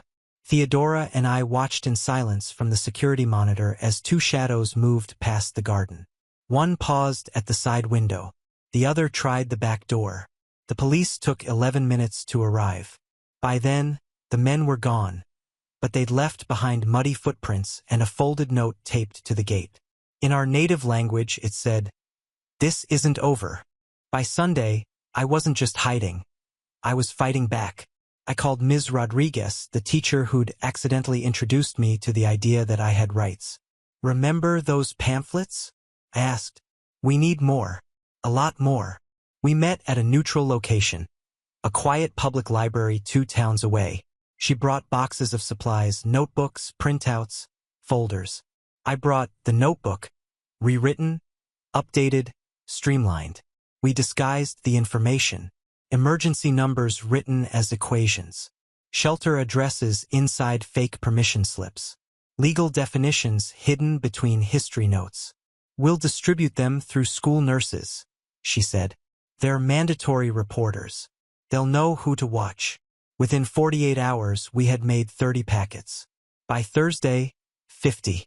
Each one slipped quietly into the hands of girls who needed them. Some were thrown away, others hidden, but a few reached their destination. We knew it was working when my new phone, with a number shared only with Theodora and Ms. Rodriguez, rang from a blocked caller. The voice was soft, young. "We found your notebook," she said. "There are 6 of us. Can you help?" I grabbed a pen. "Tell me everything." By the end of that week, I had names. 6 girls, ages 12 to 16. 3 already engaged, 1 set to leave the country within days. They'd been practicing in secret, passing around the copied pages from my notebook, whispering hotline numbers during lunch, memorizing how to file an emergency order without alerting their parents. But fear hung over every word. What if they find out? What if they check our phones? What if we get caught? I knew exactly what they meant. "Then you try again," I told the girl who'd called. "And again until you're free." The backlash was immediate. My father's lawyer filed a motion to pursue criminal charges against me, a minor, for corrupting other minors, recruiting vulnerable girls into dangerous anti-family ideology, and interfering with cultural preservation. It was all nonsense. It wouldn't stick. But Patricia, my lawyer, knew what they were doing. "They're testing you," she said, "trying to scare you into backing down. If we panic, we lose control of the narrative." We doubled down. Ms. Rodriguez contacted a journalist she trusted, someone who had covered trafficking, forced marriage, and silent abuse happening behind suburban doors. "We won't use your real name," the journalist promised. "No face, no location, just your story. But people need to know this is happening here, in this country." While the article was in production, we built what we called the Freedom Network. A real one, not just notes and whispers anymore. Theodora secured a private P.O. box. Ms. Rodriguez coordinated with sympathetic nurses and counselors. Patricia drafted legal info sheets disguised as class syllabi. And I answered the calls. Every night we filled backpacks with hidden guides, folded them into textbooks, left them in library stacks, behind vending machines, tucked into bathroom stalls in schools with high immigrant populations. Every time we got word that one more girl reached out to a trusted adult, it felt like a small explosion of hope. Then came the burn. Saturday morning, Theodora's security monitor blinked red. A car, unfamiliar, tinted, pulled into the parking lot behind our apartment complex. It didn't park in a real spot, just stopped. 5 minutes later, it was in flames. We watched from the window as fire consumed the vehicle, black smoke curling into the morning sky. Firefighters arrived quickly. Too quickly, as if someone had wanted the response, wanted the drama. Inside the trunk, they found something charred but unmistakable. Dolls dressed in miniature wedding dresses, melted, twisted, blackened. The message was crystal clear. You think you're saving them? Watch them burn. That night, Margaret came with a quiet, heavy voice. We're moving you again. This place is compromised. But I shook my head. No, I said. That's what they want. For me to stay scared, silent, hidden. After hours of arguing, we compromised. I'd stay, but with upgraded security. Panic buttons in every room, 2 retired officers rotating shifts, an emergency phone line rerouted to bypass local interference. No sleeping in the same room 2 nights in a row. I wasn't running anymore. Not from smoke, not from fear. 2 days later, we got our proof that the information was working. A new girl arrived. 14. Silent, shaking. She came from a different family, but a nearly identical background. When Margaret asked how she found us, she simply whispered, "The notebook hidden in my cousin's room, with the math problems."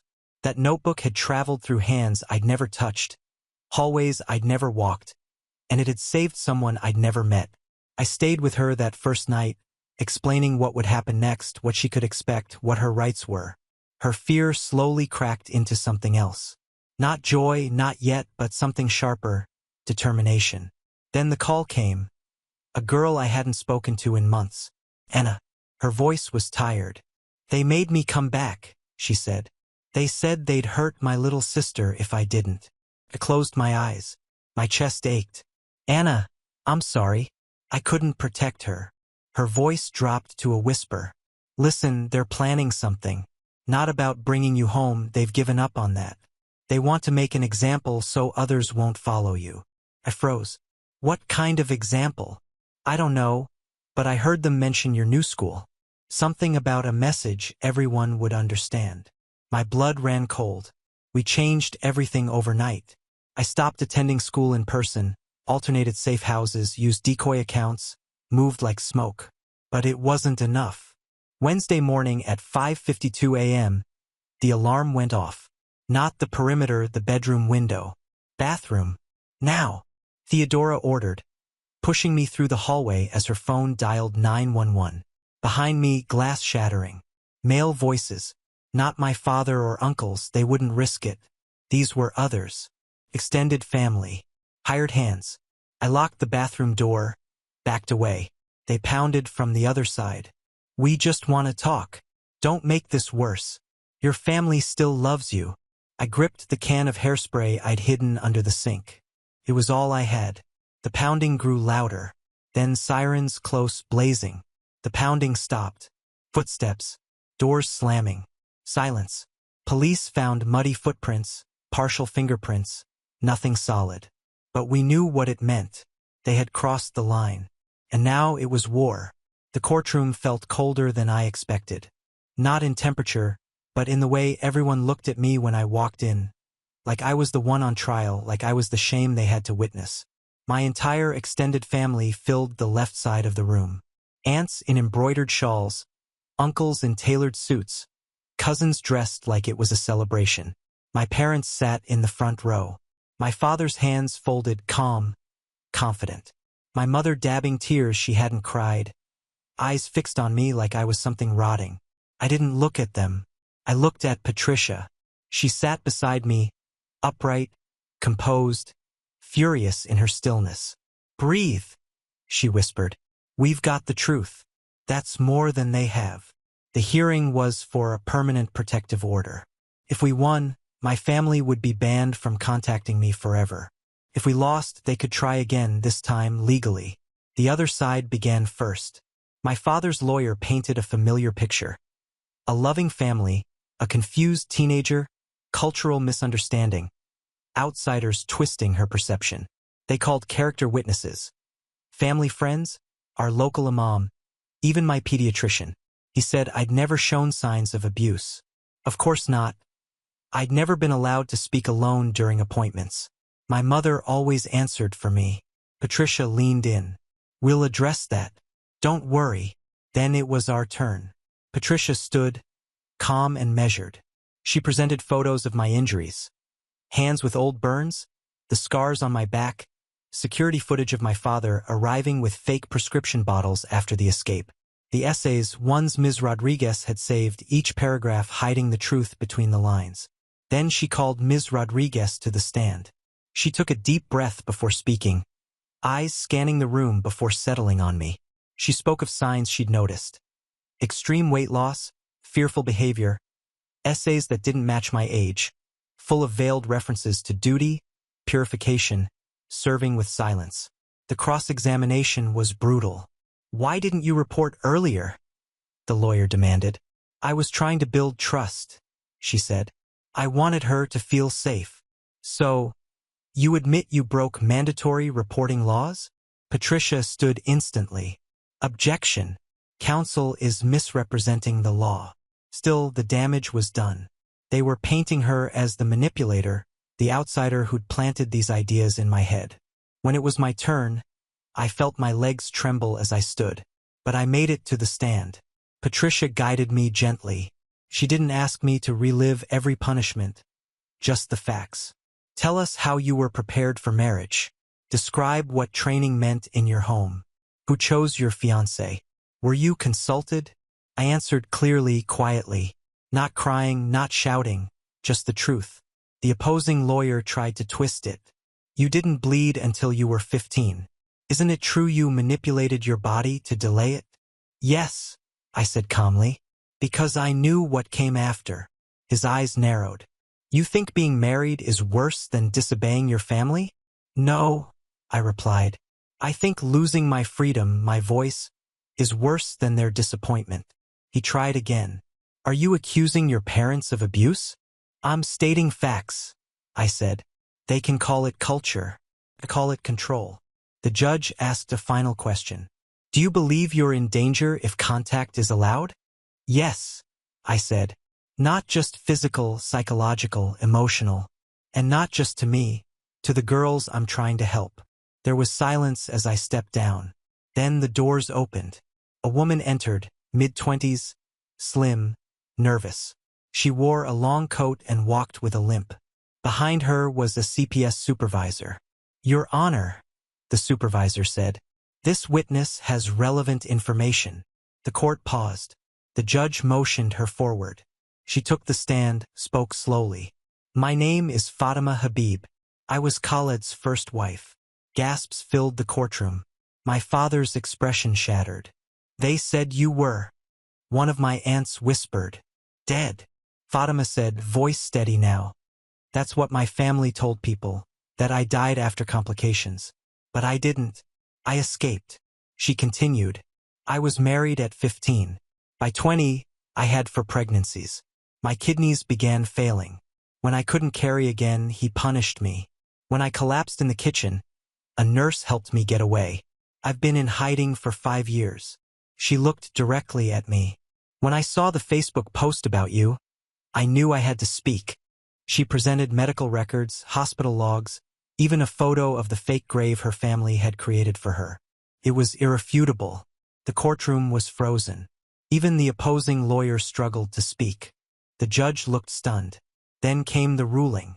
This court finds credible and substantial evidence of coercion, cultural manipulation, and emotional abuse. The protective order is hereby made permanent. Any future contact, physical or digital, will result in criminal charges. My father stood, rage boiling beneath his skin. You are no daughter of mine, he hissed in Arabic. Sit down, the judge warned. My mother stood, too, calm. I thought for one moment she might come toward me. Instead, she removed her scarf slowly, folded it into her lap. We have no daughter, she said aloud. She died today. They walked out. No backward glance, no hesitation. As I stood in the hallway afterward, shaking with adrenaline, Fatima approached. We didn't speak. She just hugged me. And in that moment, 2 girls the world had tried to erase stood together. Visible, undeniable, alive. They erased me, not metaphorically, literally. Monday morning, a formal notice was published in the community newsletter, written in ornate calligraphy and sealed with the family crest. She who was once our daughter, our niece, our cousin, is no longer among us. Her name is to be removed from all records. No contact is permitted. No mention allowed. Anyone who speaks to her shall share her fate. My name was deleted from family trees. My photos removed from living rooms. Text threads purged. Invitations rescinded. They didn't just want to disown me. They wanted to erase my existence as if I had never breathed their air. To them, this was worse than death. It was disappearance. But to me, it was relief. They had played their final card, and I was still standing. By Tuesday, something shifted. Girls who had been watching from the shadows, afraid to speak, began reaching out. I saw what they did to you, and you're still here. If you can do it, maybe I can, too. Can I get one of the notebooks? 3 emergency orders were filed that day. 2 girls made it safely to shelters. One was caught trying to leave but had memorized the emergency phrases. Her school counselor filed the report before the family could relocate her. Wednesday, we held our first official Freedom Network meeting. 15 volunteers. Teachers, nurses, retired legal professionals, and girls who had escaped like me. We mapped out everything. How to disguise legal info inside schoolwork. Which schools had trusted counselors. Which districts had been historically slow to act. Which shelters had room for culture-specific placement. We created tiers of emergency response. Red folders, girls in immediate danger. Yellow, suspected grooming. Green, watching, waiting, maybe still deciding. Theodora kept the master ledger in a locked file. Patricia ensured we were protected legally. Ms. Rodriguez coordinated the distribution, and I answered the calls. Thursday, we got our first coordinated rescue. A girl, 13, barely in middle school, was set to be removed from the country within 24 hours. We tracked the van, notified the authorities, got her to the courthouse just in time. Her statement was whispered through tears, but it held, "I don't want to go. I want to stay. Please. I'm scared." The order was granted. She was placed within hours. That night, she looked at me across a hospital waiting room and said, "I didn't think I had a choice until I read your words. I didn't know what to say, so I just nodded and whispered, 'Now you do.'" Friday morning, I received a package. No return address, postmarked from another state. Inside, a photo of a woman in scrubs, smiling proudly. A nursing school diploma. A handwritten note. "I wanted you to see what's possible. 5 years hiding, but now I help people. I have a life, a name. I fell in love with someone who sees me for who I am, not what I was trained to be. Stay strong. Fatima." I cried holding that photo. Not because of the pain, but because I could finally see the other side. Saturday, the article dropped. The underground network helping girls escape forced marriage. Inside a hidden fight for freedom. No names, no faces, just stories. Mine, Fatima's, Anna's. The response was instant. Organizations reached out. Donors offered to help print more materials. Counselors asked how they could get involved. But the best message came from an unknown number. 12 girls, 3 states. We've copied the notebooks. We're distributing them too. You started something. I stared at the text, hands shaking. 12 girls. 12 more. Sunday was quiet, which by then felt like a warning. And sure enough, Monday morning, the counterattack resumed. My father's lawyer called a press conference. On the courthouse steps, in full view of cameras, he declared, "This is not a case of abuse. This is a case of cultural erasure. A vulnerable girl, manipulated by outsiders into destroying her own family. She is spreading misinformation. She is endangering other families."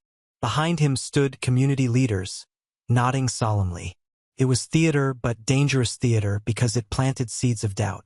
And then came the betrayal. Another video surfaced.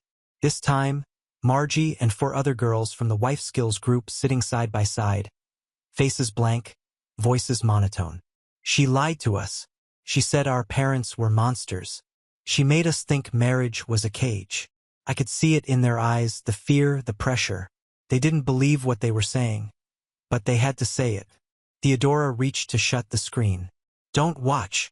But I did. All of it. Because I needed to remember why we fight. Tuesday, I went back to court. This time, not for me, but to support Samira, one of the 6 girls from that first notebook call. She stood in front of the judge, fists clenched, voice steady. "I'm not property. I'm not a gift to be exchanged. I'm a person, and I have rights." The protective order was granted. Outside, I hugged her. She whispered, "Your notebook saved me." Wednesday, we hosted a virtual town hall, our first public event. We blurred faces, changed names, but told stories. Girls logged in from across the country. Some just listened. Others typed in the chat, "This happened to me. I thought I was the only one. How do I escape?"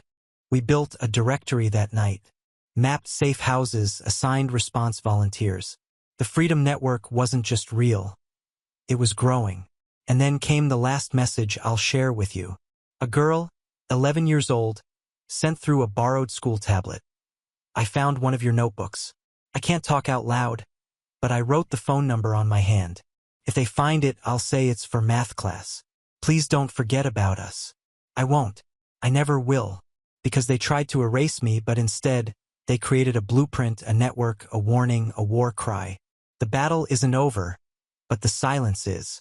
And every girl who speaks now, she doesn't speak alone.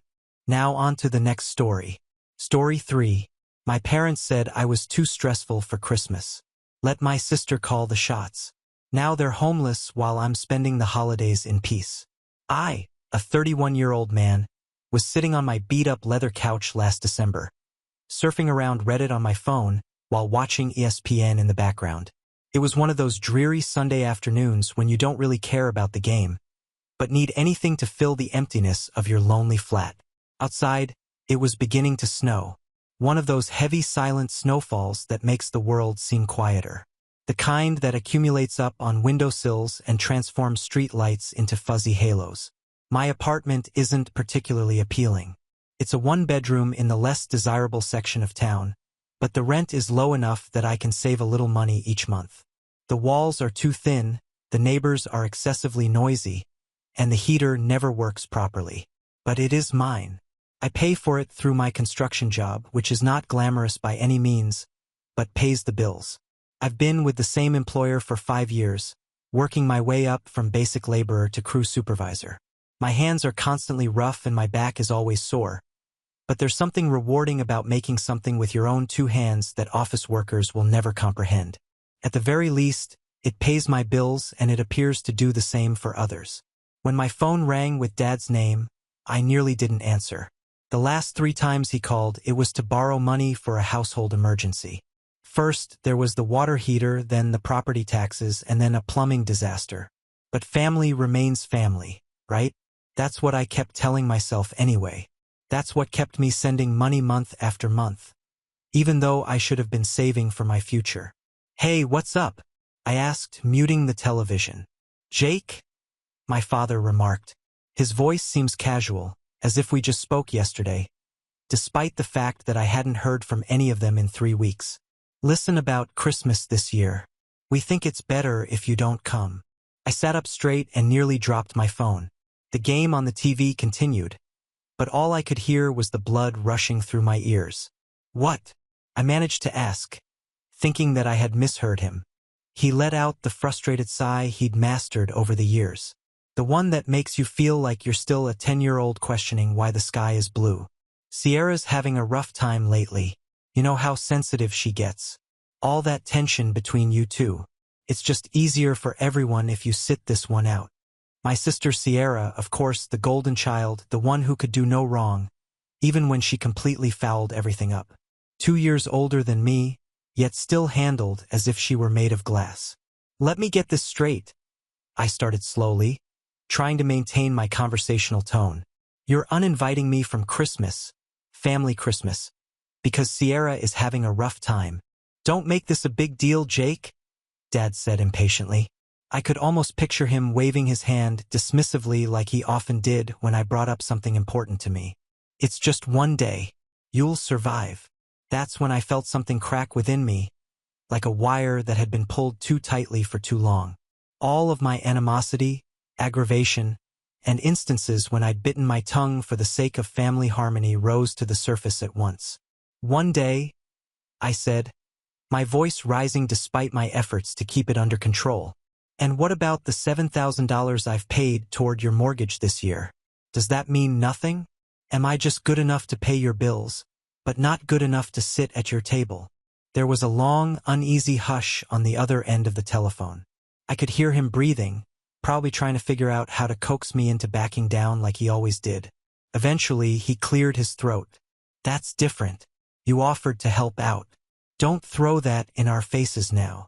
I stood up and paced my modest living room, the floor cracking beneath my feet. 3 steps forward, then 3 steps back. The space felt suddenly too small and restricting, like if the walls were closing in. I've been paying your mortgage for 2 years, $7,000 just this year alone. Ever since Sierra's stupid tech startup crashed and burned, and you guys bailed her out instead of making her face consequences like an actual adult. But sure, I offered to do it. We appreciate it, Jake, he replied in that arrogant tone that made me want to smash a wall.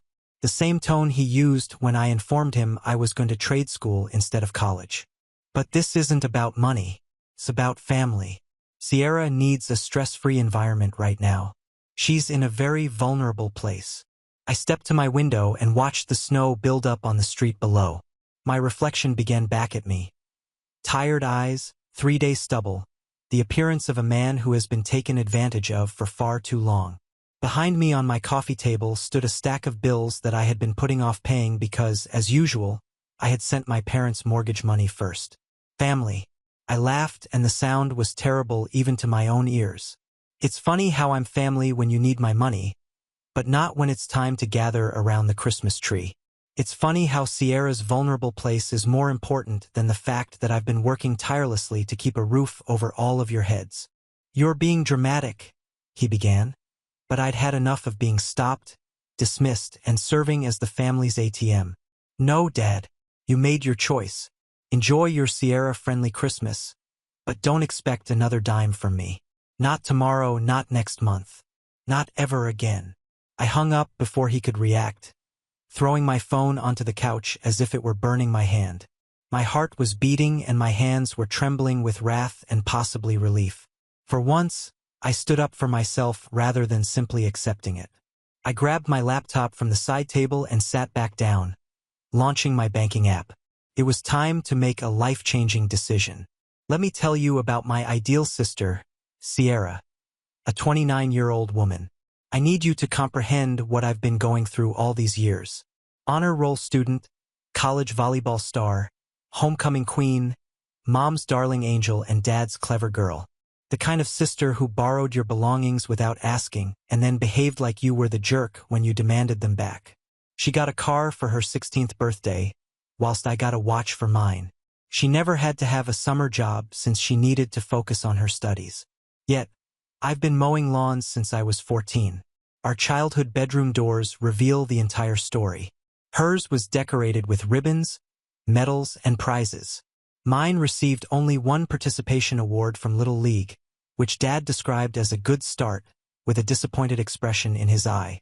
She resigned her solid marketing job 2 years ago to start this innovative fitness software called Fit Focus or something like that with the firm belief that it would make millions. Mom and Dad devoured it like it was gospel truth. She's so entrepreneurial. Mom would exclaim during our occasional phone calls, "That's my girl taking risks." Dad would say at family dinners where I was still invited back then. They didn't only offer her emotional support. They went all in, remortgaging their nearly paid-off property to provide her with $8,000 in launch funds. They did not even hesitate. When did I decide that I wanted to go trade school rather than college? That was short-sighted, Jake. You're wasting your potential. When did I need $2,000 for my certification courses? We're not made of money. What about Sierra's half-baked app idea? Here's our life savings and the deed to our house. The application launched, crashed, and burnt. The entire project failed within 3 months due to server difficulties, design defects, and a lack of a marketing strategy. My sister's amazing notion turned out to be little more than an Instagram filter, plus a calorie tracker packed in a clunky interface that crashed all the time. She hadn't even bothered to test it thoroughly before launching. Why should she? Nothing had ever been difficult for her before. Mom and Dad were suddenly on the hook for a hefty mortgage that they couldn't afford. Despite Dad's postal worker salary and Mom's part-time receptionist job, they were going to lose their house. I grew up in this house. Despite everything, the house held some pleasant memories for me. And guess who stepped forward? Me, Jake. The disappointment. The one who squandered his potential with construction work. I was not living up to the family name by working with my hands. I began covering their mortgage payments. $583 each month. $7,000 this year alone. Money came directly out of my account while Sierra was uploading pictures of her healing retreats and her new MacBook Pro, which she allegedly needed for her job search.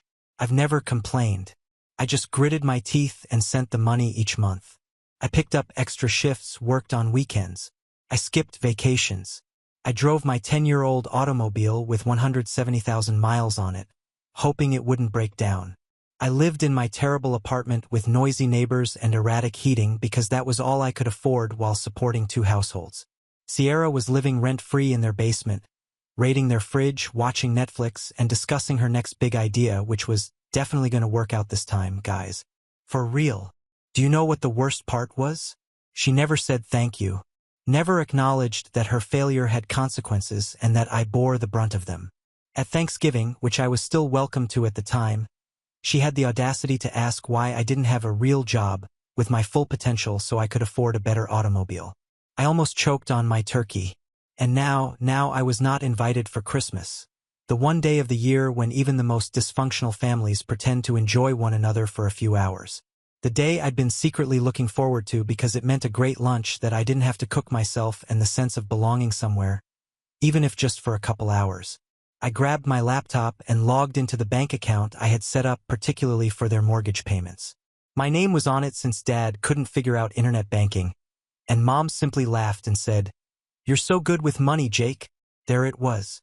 $7,000 gone this year. Every dollar gained through backbreaking effort, lugging supplies in freezing temperatures and scorching heat.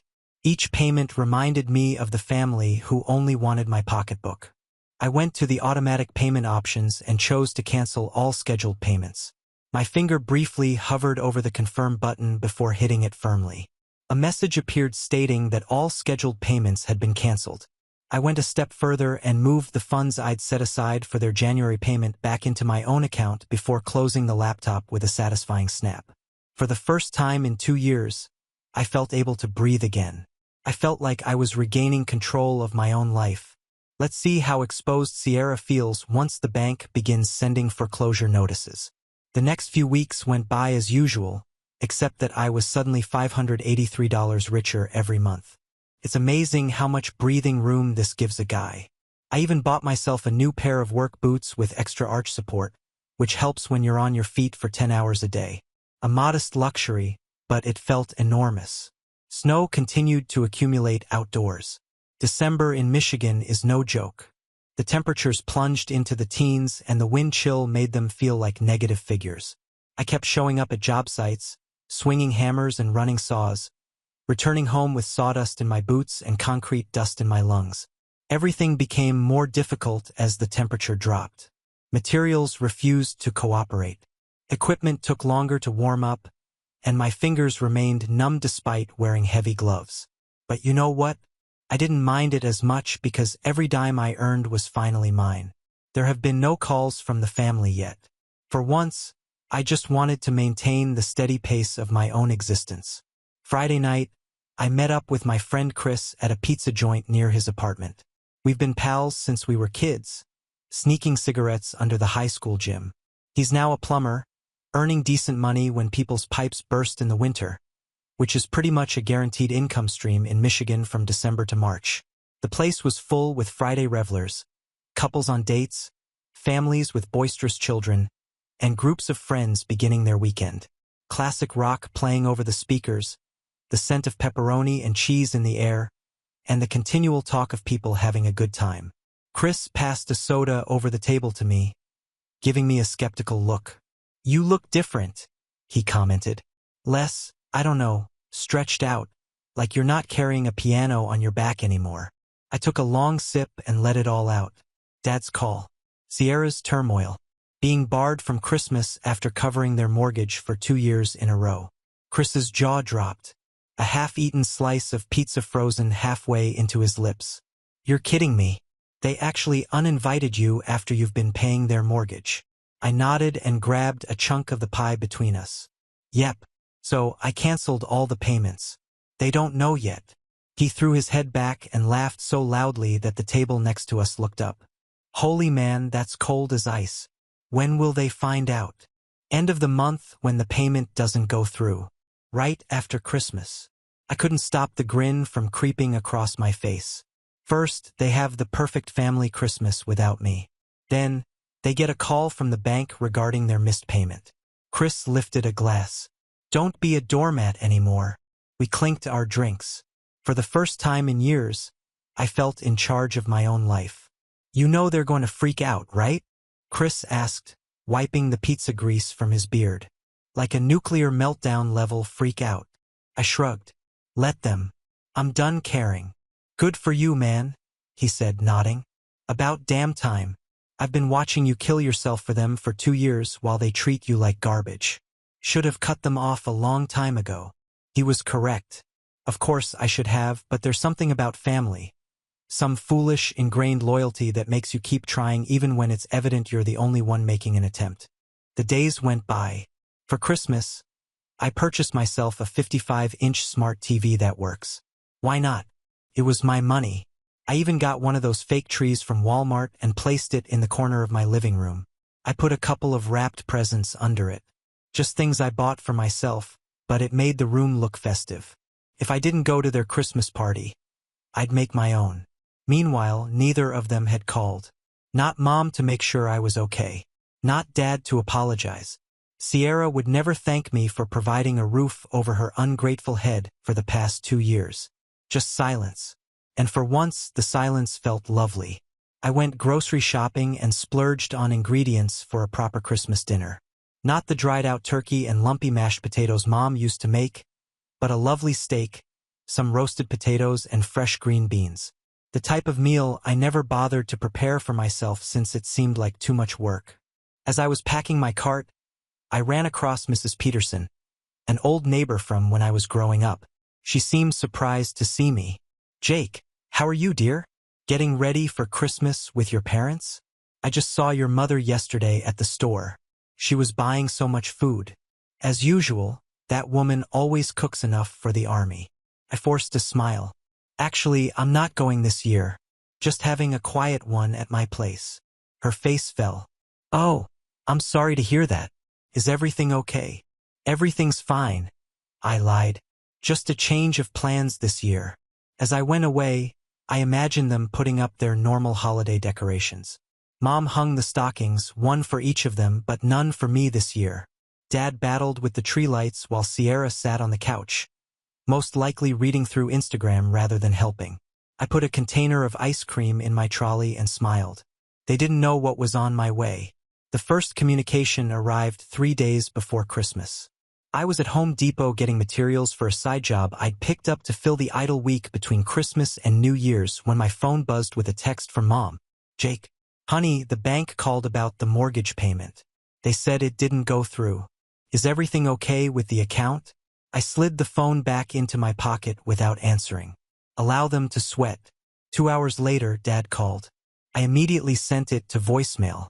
His message was less appealing. "Jake, what's going on with the mortgage payment? Call me back right away."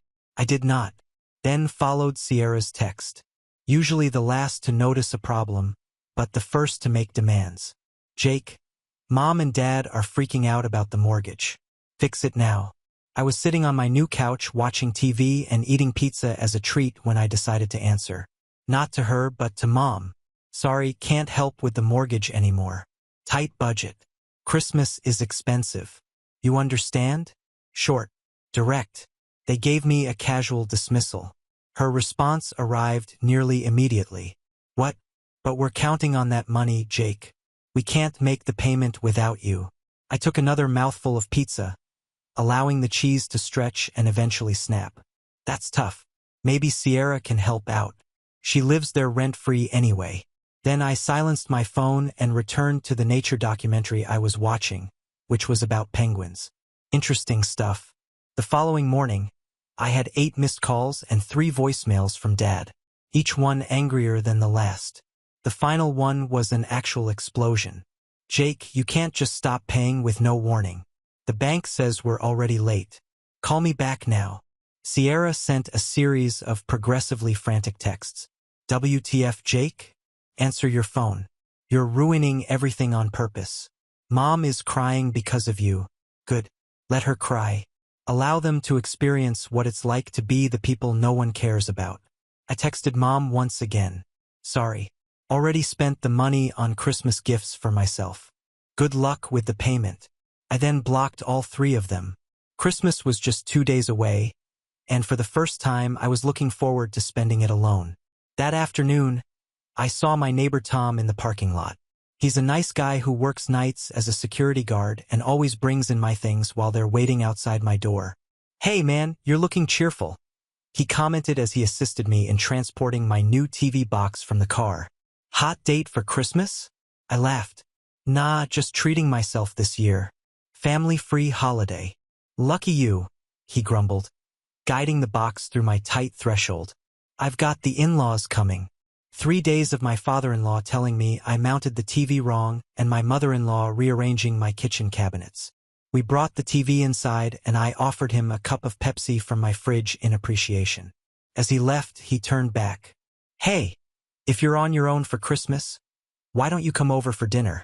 Rachel always makes too much food anyway. No pressure. Just if you want to. The offer astonished me. It was the first genuine invitation I had received in a long time. Thanks, man.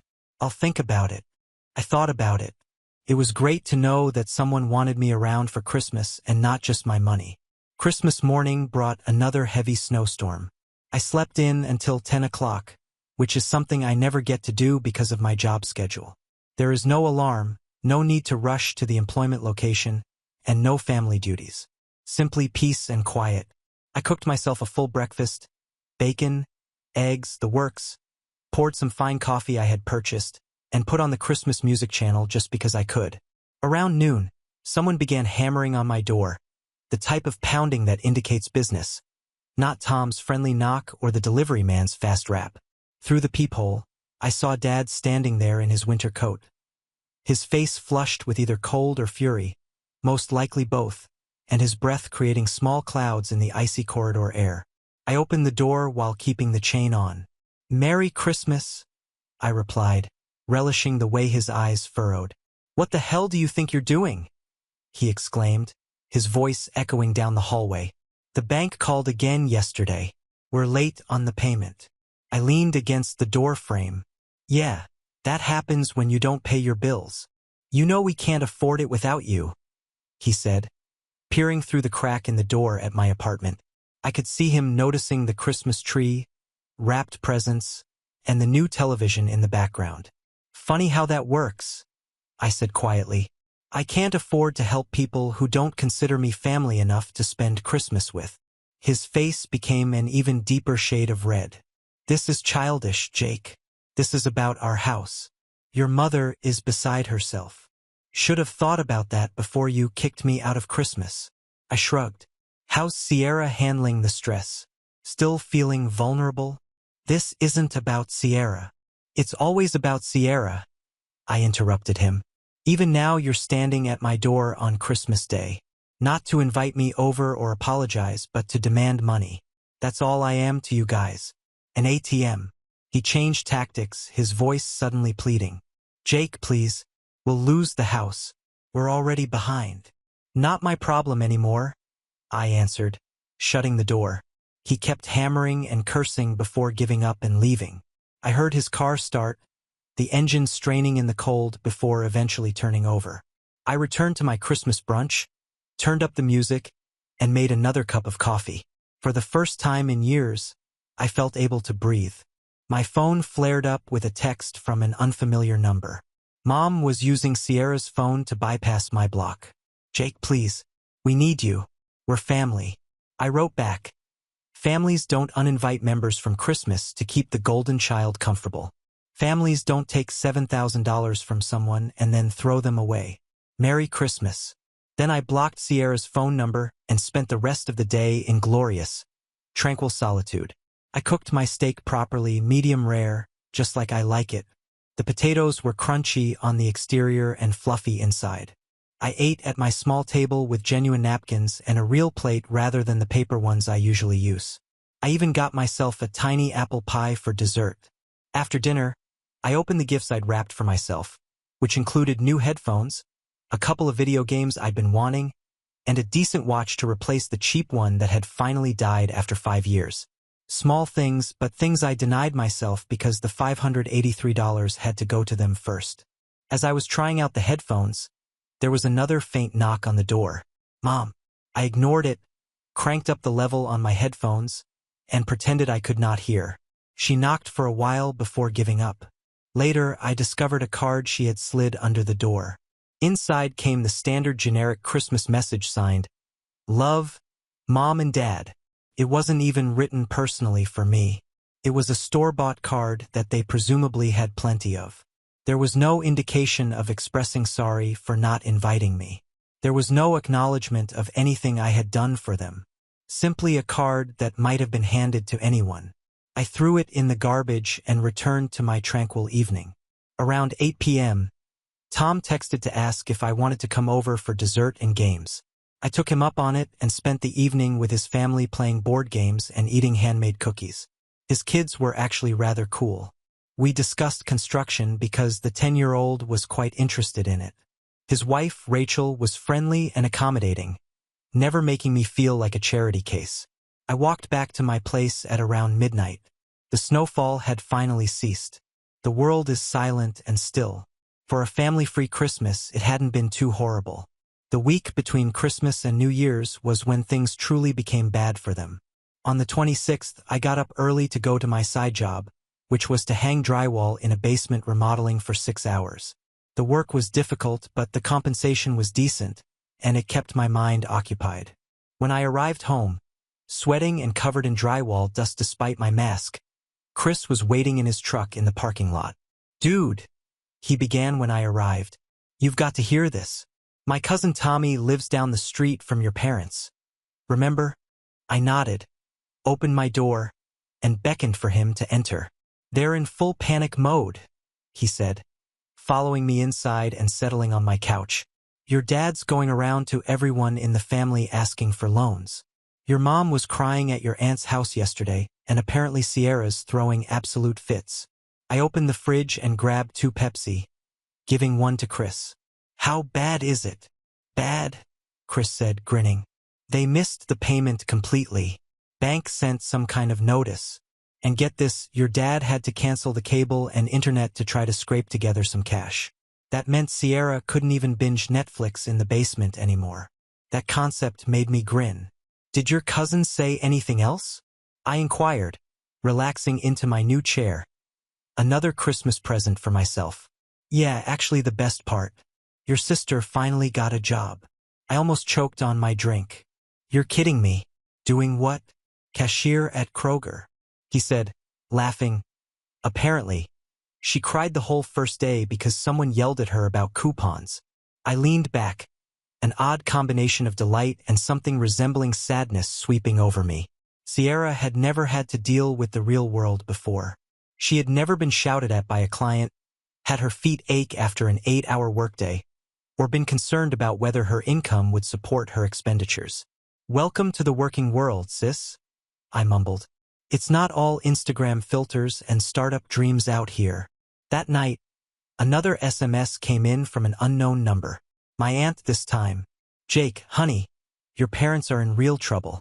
They might lose the house. Can't you help them? Whatever happened between you, they're still your family." I texted back, "Ask Sierra to help. She's lived there rent-free for 2 years while I paid $7,000 toward their mortgage.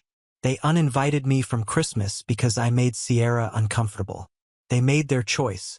I haven't heard back from her." The next day, I was at the gym when my phone rang again, this time from an unknown number. This time I responded. "Hello," I said between sets of the bench press. "Jake," said my mother, her voice weak and wavering. "The bank, they're threatening foreclosure if we don't catch up on payments. We don't have the money." I sat up, wiping the sweat from my forehead with a towel. "That sounds like a problem for you, Sierra, and Dad to figure out. Please," she implored, and I could hear her cry. "We'll lose the house. We have nowhere to go. Should have thought about that before you chose Sierra over me." "I told you, Jake. It wasn't like that." "It was exactly like that," I interrupted her. 2 years I've been paying your mortgage. 2 years of extra shifts and weekend work. And the one time I want to be included in a family holiday, I'm told I'm not welcome because precious Sierra needs a stress-free environment. Well, now you can all be stressed together." There was a long pause, broken only by her muffled sobbing. "Jake," she finally whispered, "we're sorry. We made a mistake. Please help us." "Too late," I answered before hanging up. New Year's Eve arrived and Tom invited me over again for a small group. Him, Rachel, another couple from the building, and I. We played cards, ate way too many snacks, and watched the ball drop on television. At midnight, My phone lit up with another text from my aunt. Your parents got an eviction warning. 30 days to pay or get out. Please, Jake. They have nowhere to go. I showed it to Tom, who shook his head in shock. Man, that's rough. Family drama at its finest, huh? Yeah, I said, putting away my phone without responding. But not my circus, not my monkeys anymore. Rachel, who had clearly been filled in by Tom, offered me a compassionate look. Family can be the worst sometimes, but also the best. It's complicated. I nodded without saying anything. I was not prepared to forgive them. Perhaps I never would be. Later that night, as I walked back to my apartment, I realized I had spent more time with Tom's family in the previous week than I had with my own in months. These folks, who barely knew me, treated me with more warmth and real concern than those who were meant to love me unconditionally. Perhaps family was not about blood after all. Perhaps it was about who truly cared about you as a person rather than what you could do for them. January dragged by, chilly and unforgiving. I kept busy at work, saved the money that would have gone toward their mortgage, and even began attending a weekly poker night with some of the construction crew members. My life was settling into a new rhythm that was not centered on my family's needs. For the first time in years, I met Lena, a girl who worked at a coffee shop near my flat. Nothing serious yet, just casual conversation every time I stopped in. But she had scribbled her phone number on my cup last week, and I was gathering up the nerve to call it. Then one freezing Sunday morning, there was another knock on my door. This time all three of them, Mom, Dad, and Sierra, stood in the hallway, looking as if they hadn't slept in days. Mom's eyes were red from crying. Dad looked 10 years older than the last time I saw him. Sierra, gorgeous, precious Sierra, had black circles under her eyes and was dressed in a Kroger uniform underneath her coat. Can we come in? Dad inquired, his voice losing the power it previously had. I pondered for a moment before stepping aside. They walked in quietly, taking in my new TV, the fresh paint on the walls. Another weekend project I had time for now that I wasn't working additional jobs to finance their mortgage, and the general sensation that I was doing just fine without them. Sierra mumbled, "Nice place," and I noticed a flash of hatred in her eyes. "What do you want?" I inquired, not offering them chairs. Dad cleared his throat. "The bank. They're closing. We have 2 weeks to get out of the house." I folded my arms. And we have nowhere to go," Mom explained, her voice shaking. "We can't afford an apartment. With the credit hit we're taking, no one will rent to us." I glanced at each one in turn. "Sounds like a real problem. What does it have to do with me?" Sierra burst into tears. Not the charming, delicate crying she typically used to get her way, but ugly, desperate cries. "We effed up. Okay? Is that what you want to hear? We effed up. I effed up. I'm sorry." Mom looked surprised by her language. Dad only stared at the floor. "We were wrong," Dad said gently. "About Christmas, about everything. We took you for granted." I laughed, but there was nothing funny about it. "Did you take me for granted? You treated me like an ATM for 2 years and then threw me away because I was no longer convenient. That's not taking me for granted. It's exploitation." "We know," Mom whispered. "We were terrible to you." I turned to Sierra. "And you, the queen of the castle." Nothing to say. She wiped her nose on her sleeve and appeared smaller than I had ever seen her. "I've been working at Kroger," she said, as if that clarified everything. "People are so mean. My feet hurt all the time and I only make $400 a week." "Welcome to the real world," I responded. "The one I've been living in while you played entrepreneur with Mom and Dad's money, then sat on your ass while I paid the price for your failure." "I know," she said, new tears flowing down her cheeks. "I was spoiled and entitled and selfish. I never thanked you. I never even thought about what you were doing for us." Dad stepped forward. "We're not here to ask for money, Jake." It astonished me. "Then what do you want?" "Forgiveness," Mom replied, "and a place to stay just until we can get back on our feet." I looked at them in bewilderment. "You want to live here with me in my 1-bedroom apartment?" Dad nodded. "We have nowhere else to go." I began laughing. couldn't help it. The absurdity of the situation was overwhelming. "Let me get this straight," I remarked when I could talk again. "You uninvite me from Christmas because I make Sierra uncomfortable. You took my money for 2 years without a single thank you. And now that I've cut you off and you're facing the consequences of your actions, you want to move in with me." They looked at each other and then back at me. "We have nowhere else to go," Mom insisted, as if it altered anything. I stepped to the window and looked down at the snow-covered parking lot. For 2 years, I had been at their mercy, straining myself to exhaustion for people who didn't even want me at Christmas dinner.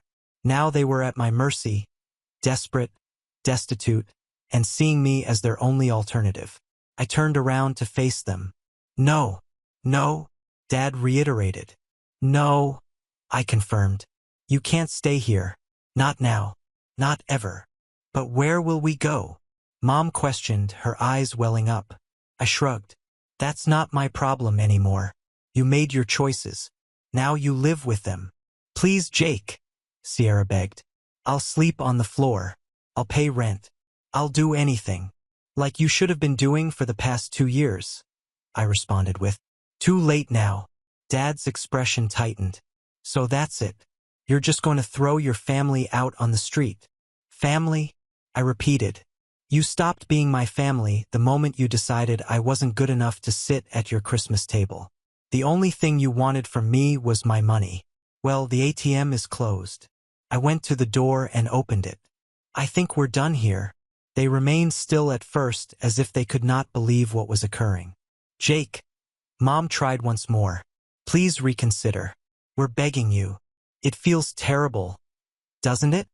I grumbled. To beg someone for help and be refused? To be thrown away when you're no longer useful? "Maybe now you understand how I felt." They filed out one by one. Sierra persevered, her Kroger name badge glinting in the hallway light. "Where will you go?" I inquired, not because I cared, but because I needed to understand the extent of their despair. "Mom's coworker said we could use her garage for a few days," he remarked. "After that, I don't know." I nodded. "Good luck with that." As I closed the door, I felt a weight lift off my shoulders. For 2 years, I carried them, paid their bills, handled their difficulties, and played the responsible role while they coddled Sierra and took advantage of my kindness. They are now gone. They had their own concerns, and I was free. I grabbed my phone and scrolled to the number Lena had scrolled on my coffee cup last week. Perhaps it was time to experience what else life has to offer aside from family strife. The next day at work, one of my coworkers inquired if I had a good weekend. I grinned and mentioned that it had been productive. I did not reveal my family's visit or their dire position. These were no longer my worries. For the first time in years, I was providing for myself. They might lose everything. Now on to the next story. Story 4. My girlfriend is involved in a prank war with her guy friend that's lasted weeks. But now I think she is cheating because the pranks are getting out of pocket. My girlfriend of 2 years has had this male friend for a while. His name is Fernando, and I'm not his biggest fan, but I didn't want to impede on the friendship. She told me last week that Fernando pranked her by calling her up and pretending to be Jack Nicholson with one of those soundboards. So she wanted to get him back. As a joke, the next time we were over at his place, she used his landline to call a sex hotline that charged by the minute and then just left the phone there. Fernando gets charged like $200 for it. So, Fernando strikes back at her again. He comes over to her place for a party she was throwing, then hides this creepy headless doll in her closet. She finds it, freaks out, but then starts laughing. Now she wants to prank Fernando even harder. She knows he's scared of clowns, and she literally makes this giant puppet clown statue that's hollow on the inside. She wants to put it in his house with the help of his roommate, hide in it all night, and then pop out of it as soon as he notices it. I tell her this seems a little extreme, but she does it anyway. Fast forward to that night. I got a call from my girlfriend because Fernando apparently punched her in the face as soon as he saw her pop out of the clown thing. It was totally a knee-jerk reaction because he didn't know it was her. Her nose wound up getting broken, and she had to go to the hospital. Now she's fine, although she is still wearing a splint, but she wants to continue pranking Fernando. At this point, should I put my foot down? She is actually getting injured, and it makes me wonder if she just likes being around him so much that she is using the pranks as an excuse. I talked to my girlfriend about Fernando, and I told her that the pranks are getting dangerous and she is unreasonably close to a guy she's only known for such a short amount of time. She literally refers to him as her brother and her BFF, but it's literally been 5 months since they've met. I thought she would react in a mature way, but instead, she said, "This is why I'm always pranking Fernando. At least Fernando has a good sense of humor. I wouldn't even need to hang out with Fernando if you weren't so uptight." So, at least now I have confirmation that she hangs out with Fernando specifically because she thinks I'm not good enough. We wind up having a screaming match, and the door rings, so she goes to get it. It's this guy in a giant gorilla costume who barges in and starts humping all our furniture. Immediately, I assumed it's Fernando, so I punch him in the face. He takes off the mask, but it's Fernando's roommate, Mattis. Apparently, Fernando paid Mattis $100 to scare us in the gorilla suit as a diversion because he was right behind Mattis. While Mattis was humping our furniture, Fernando sneaked into our bedroom and put that under the mattress cover. I told those two guys to get out and stop the pranks.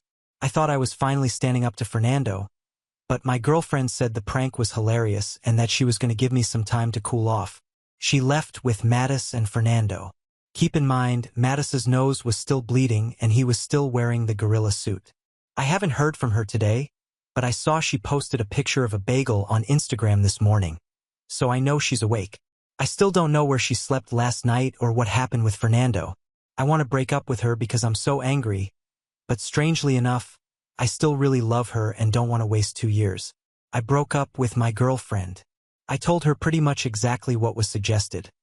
I even told her that I thought her behavior with Fernando was already an emotional affair, if not a physical one. As expected, she freaked out and told me I was being emotionally abusive and controlling. She said that every ex-boyfriend she'd had was emotionally abusive and I was just another one in that category. Since she was only kind of living with me and technically wasn't on the lease, it was pretty easy to kick her out. I wasn't sure if she would go back to her old roommate where she still had most of her stuff, or if she would start living with Fernando and Mattis. When I asked if she was going to move in with Fernando, she told me it was none of my business anymore. Anyway, that night I tried to relax. I was pretty upset but very sure of my decision to break up with her, and I felt like I could start fresh and meet someone new.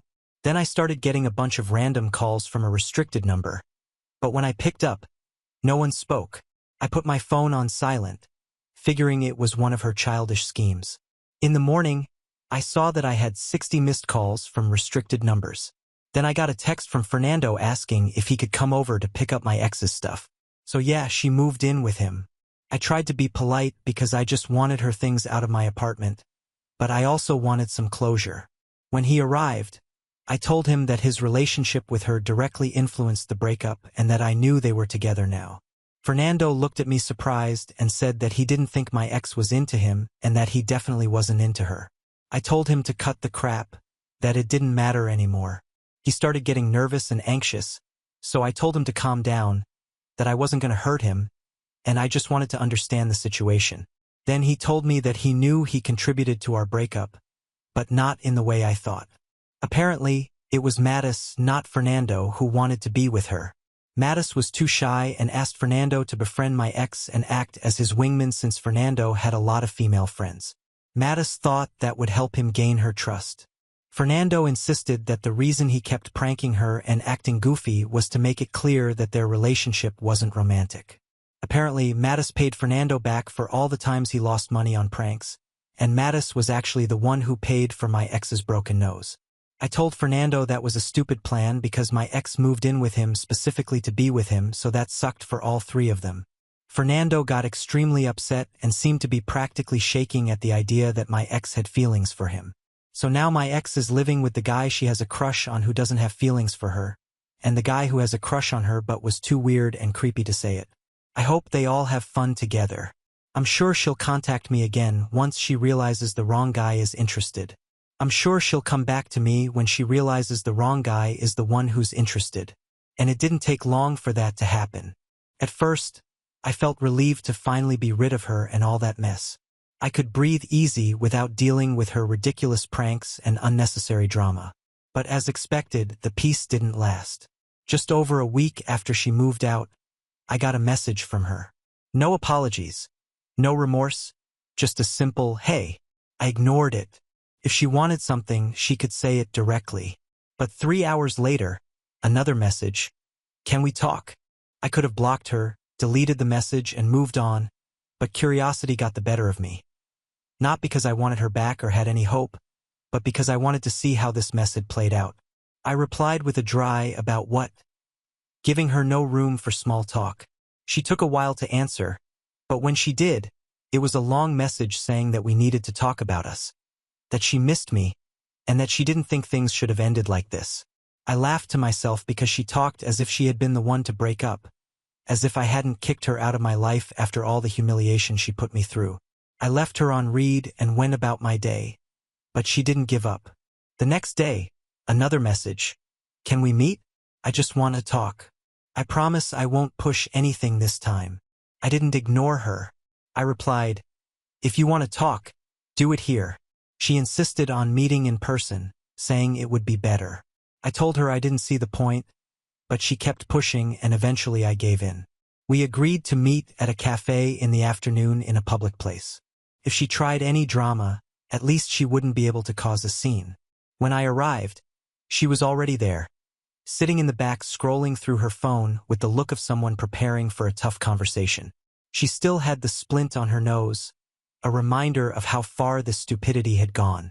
I sat down, unimpressed, ordered a coffee, and got straight to the point. What do you want? She sighed and started with the same old speech. I miss you. I know I went too far with some things, but I really cared about you. I thought we had something special. I rolled my eyes. If you cared that much, you wouldn't have thrown our relationship away for a guy you barely knew. She got defensive. It wasn't like that. I never saw Fernando that way, and you know it. I crossed my arms, waiting for her to keep talking, and that's when the real show began. She told me that after moving in with Fernando, she realized he really had zero interest in her. He treated her like a random roommate, not someone he was remotely attracted to. At first, she tried to ignore it, pretended she didn't care, but then things started to get weird. Mattis, the one who actually wanted her, wasn't what she expected. He was clingy, awkward, always trying to do things for her, but in a way that felt desperate. He would do favors she didn't ask for, insist on cooking for her, and started acting like they were a couple even though she never gave him any signals.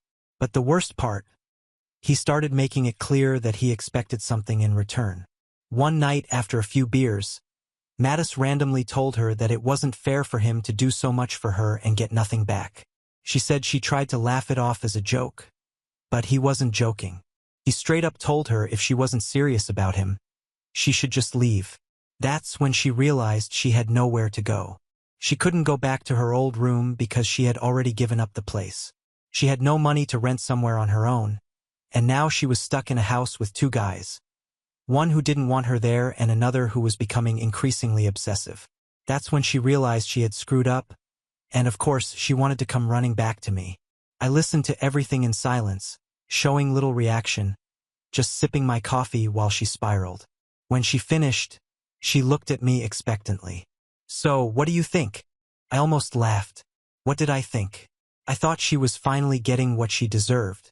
I think you should have thought about this earlier. Her eyes widened, like she really thought I'd take her back. You can't be serious. I'm very serious. I leaned forward slightly and looked her straight in the eyes. You treated me like trash. You humiliated me, made a fool out of me, threw me away for two random guys thinking life would be better without me. And now that you realize you screwed up, you want me to save you? Do you even hear how ridiculous that sounds? She started stammering excuses, saying she had been naive, that she never meant to hurt me, that she was just having fun. But I didn't care anymore. You made your choice. Now deal with it. I got up, left some money for the coffee, and walked out without looking back, leaving her there completely defeated. In the days that followed, she tried everything. Messages, calls, even showed up at my building once, but I never gave her another chance. She didn't deserve one. Later, I heard through a mutual friend that she ended up leaving Fernando and Mattis's place. Mattis lost it and made a scene, saying she had used him and that it wasn't fair. Fernando, on the other hand, just sighed in relief.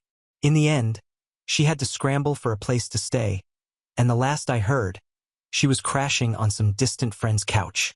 And honestly, that was nothing. She played with fire, thought she could toy with me and walk away unscathed, and now she was getting exactly what she deserved. Meanwhile, I moved on, free from all the stupidity. After that meeting at the cafe, I thought I had finally closed that chapter of my life, but of course she wasn't going to accept it that easily. In the days that followed, she kept trying. Messages, calls, even waiting outside my building for an entire night. I ignored everything, but then the rumors started. Mutual acquaintances started messaging me, asking if I knew that my ex was bad-mouthing me. According to her, I was a vindictive narcissist, an obsessive control freak, and, my personal favorite, an emotionally abusive monster who abandoned her when she needed me most. I didn't even have to respond. Anyone who knew the full story had already distanced themselves from her. But the final straw came when a friend told me that Mattis, yes, the same creep who tried to manipulate her into being with him, was going around saying that I was a coward for dumping her and that I needed to settle this like a man. That's when I realized this guy wasn't getting away with it. Until then, I had let things slide, thinking my ex was already dealing with the consequences of her actions and that Mattis would destroy himself eventually. But after hearing this, I decided I was going to handle it my way. This guy spent months sneaking around my relationship, manipulating my girlfriend while pretending to be just a friend, and now he wanted to talk tough? That same night, I went to their apartment. I knocked on the door and waited. A few seconds later, Fernando opened it. He looked surprised, tense, and before he could say anything, I got straight to the point. "Where's Mattis?" Fernando sighed and looked away. He knew. He knew this guy deserved what was coming. "In his room," he said quietly, stepping aside. I didn't hesitate. I went straight to Mattis's door and pushed it open without knocking. He was sitting on his bed, phone in hand, acting like he had nothing to worry about. He looked up and smirked. "Oh, so you finally decided to show up?" I didn't answer. I shut the door behind me and stepped toward him. Mattis started to get up, but I didn't give him the chance. The first punch landed square on his jaw, and he stumbled back, hitting the wall. "This is what you wanted, Mattis? To settle it like men." He tried to push me away, but he was weak. I hit him again, this time in the stomach, and he collapsed onto the floor, groaning in pain. "You got close to my girlfriend, manipulated her, and now you want to play the victim?" Mattis coughed, trying to say something, but I grabbed him by the collar and shoved him against the wall again. "You pretended to be her friend, acted like you were harmless, but in reality, you were just waiting to stab me in the back, weren't you?" I spat, watching the panic in his eyes. "You waited until she was vulnerable so you could take advantage." I never forced anything," he stammered, his voice shaking. "But you expected something in return, didn't you? Thought that doing favors for her meant she owed you her body." He didn't answer, just sat there sweating, trembling, too scared to speak. That's when the door burst open. My ex. She screamed when she saw Mattis on the floor, his face already bruised from the blows. "Stop. Please, stop this." I turned to her, breathing heavily. "Now you want to defend this piece of?" "No, it's not that. Just, this won't change anything. Please, let's talk." Her voice was desperate. I took a deep breath and looked her straight in the eyes. I knew exactly how to end this for good. "I can't." "What?" She looked completely confused. "I can't because I'm with someone else." The shock on her face was immediate. What did you just say? You didn't think I'd just sit around waiting for you, did you?" I crossed my arms. "I've moved on. I'm with someone who actually respects me. Someone who doesn't play stupid games. Someone who doesn't humiliate me in front of everyone." I watched her crumble. Her whole expression changed, like she couldn't even process what I was saying. You're just saying that to hurt me. Believe whatever you want. But my life is moving forward, and now yours needs to too." She shook her head, trying to come up with some response, but I was done. I turned back to Mattis, still on the floor, defeated, and gave him one last warning. If I hear you talking about me again, I'll be back. And next time, no one will be here to save you. Without waiting for an answer, I walked out of the room and passed by Fernando, who just shook his head as if to say, I told you this would happen. When I left that apartment, for the first time in months, I felt like I had really closed the door on all of it. My ex never contacted me again. I guess after hearing I was with someone else, her pride took a hit she couldn't recover from. And Mattis? Well, I heard he moved out shortly after. Maybe he finally realized he was just a rat who never belonged among wolves. In the end, I walked away from all of this with a lesson. I learned to value myself. And them? They stayed exactly where they deserved to be. A few weeks had passed since that night when I put Mattis in his place and finally got rid of my ex. It was a relief not having to deal with her desperate messages, ridiculous rumors, or anything else tied to that circus. My life was peaceful, and I was enjoying this new phase, free from all that toxicity. Then one day, I got an unexpected message. Fernando. I was surprised. It wasn't a threat, not a provocation, just a simple, can we talk? I stared at my phone for a while, wondering what he could possibly want. I never had anything against him directly, but after all the crap my ex and Mattis had pulled, I had my doubts about anything related to them. Still, for some reason, I decided to reply. About what? He took a while to answer, but when he did, he was straight to the point. I don't know, man. I just think we should talk. This whole thing was a joke. I'll buy you a beer if you hear me out. That caught me off guard. He didn't sound like someone looking for trouble, and it didn't feel like some fake apology either. It seemed genuine. After thinking for a few minutes, I agreed. We set up a meeting at a small bar, nothing too crowded. I was still skeptical, but I wanted to hear what he had to say. When I arrived, Fernando was already there, sitting at a table with 2 beers waiting. As soon as he saw me, he raised his hand in a casual greeting. Glad you came. I sat down without much enthusiasm, grabbed my beer, and took a sip before speaking. All right, what's up? He sighed, rolling his glass between his hands before answering. Your ex Mattis. All of this. I need to say that you were right all along. I raised an eyebrow, waiting for him to continue. I never had anything against you, but I got caught up in this mess without realizing it. At first, I thought the pranks were just harmless fun.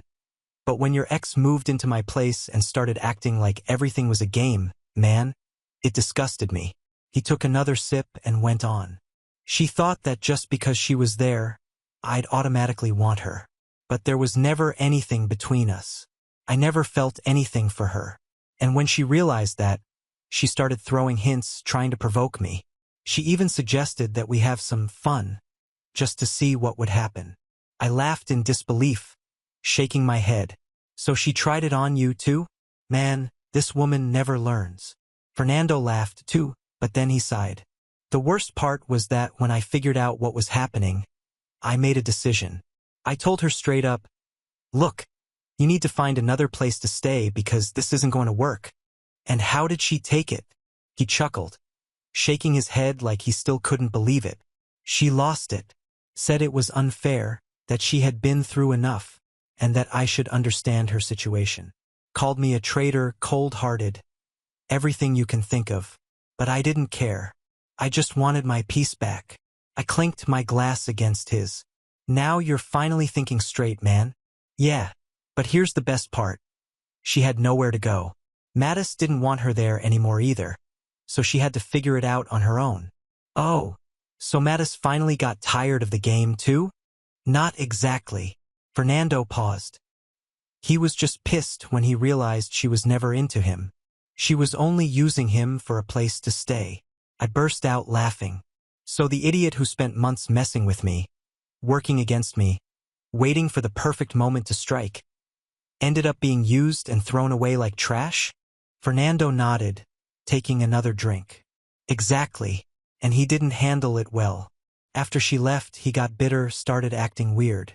I even heard he tried to reach out to her again, but she completely ignored him. So, well, he didn't even get to be with her. Nope. And trust me, That hurt him more than anything. We sat in silence for a moment, just soaking in the irony of the whole situation. Then Fernando raised his glass. I think we should toast to that. I lifted mine too. To the end of this ridiculous soap opera. We clinked glasses and drank, laughing like we'd been friends forever. And maybe at that moment we actually were. Over the next few months, our friendship only grew stronger. Fernando turned out to be a solid guy, someone who had just been caught up in a mess he didn't ask for. He was just as tired of all the drama as I was, and in the end we were the only ones who came out winning. As for my ex, well, from what I heard, she ended up renting a tiny room, sharing space with 2 other girls she barely knew. No one paid attention to her anymore. No one cared about her stories. The grand game she tried to play ended with her alone and irrelevant. And Mattis? After his massive ego blow, he disappeared. I heard he moved to another city, probably trying to start over. But honestly, I couldn't care less. He got exactly what he deserved. And me? I moved on with my life. Fernando and I became great friends, hanging out, talking about anything and everything, and laughing at that absurd past. And in the end, I think that's what made it all easier to let go. Knowing that, at the end of the day, the ones who try to screw us over ended up screwing themselves while we raised our glasses in victory. And I have to say, a beer had never tasted so good. Months had passed since that whole mess with Fernando, Mattis, and my ex. After everything that happened, I was able to move on and reclaim my peace. I no longer had to deal with stupid pranks, pointless arguments, or feeling like I was competing with a guy my girlfriend clearly prioritized more than me. I really thought I'd never hear from her again, but as life loves to throw unexpected twists, one day a mutual friend sent me a message. Dude, you won't believe this. Fernanda is pregnant. I read that message 3 times, trying to process it. Pregnant? My first reaction was to laugh, not out of malice, but because it was so absurd that it felt like a joke. But then came the detail that made it even more insane. And she's alone. Looks like the father is Mattis. At that moment, I felt a mix of shock and disgust. I knew that after I kicked her out of my life, Fernanda was lost. She no longer had a stable relationship. She no longer had that prank war to feed her need for attention. And from the looks of it, reality had hit her like a brick wall. But I never imagined she would spiral so far down that she'd end up pregnant by Mattis. I couldn't help but laugh even harder. Apparently, after she left Fernando's place with no direction and little support, she started hooking up with anyone who gave her the slightest bit of attention. And guess who was always around, desperate for a shot? Mattis. But Mattis wasn't completely stupid. He knew she never actually liked him, that she was just using him to fill a void. But deep down, he was such a pathetic loser that he accepted it until things got out of hand. When Fernanda found out she was pregnant, Mattis vanished. Blocked her, ignored all her calls, and even left the group chat with their mutual friends. The last thing he wanted was to be tied to a woman who never really wanted him and a child that was clearly not in his plans. Now Fernanda was alone, broke, friendless, and with a baby on the way. And she had the audacity to try and reach out to me. I got a message from an unknown number. Can we talk? I ignored it. The next day, another message. Please, I need to talk to you. Ignored again. Then came a call. When I realized she wasn't going to stop, I answered just to shut it down once and for all. What do you want? I asked, already annoyed. She was silent for a second, like she was shocked I had picked up. I just wanted to talk. About what? About everything. About how I feel. About what's happening to me. I rolled my eyes. Fernanda, what happens to you is no longer my problem. You made your choices. Now deal with them. Please, I just need someone to talk to. I have no one. And whose fault is that? Silence. You spent months playing with people around you, treating them like pawns in your little game.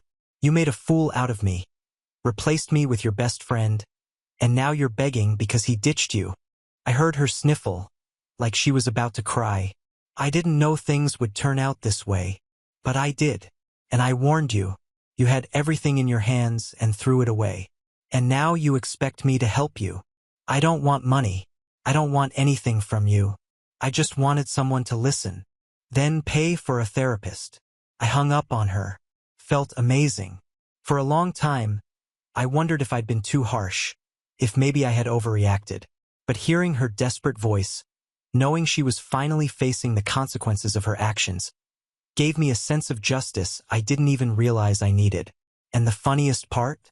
Mattis, the guy who spent months trying to ruin my life, trying to make me look bad, trying to steal my girlfriend, was now running away like the coward he always was.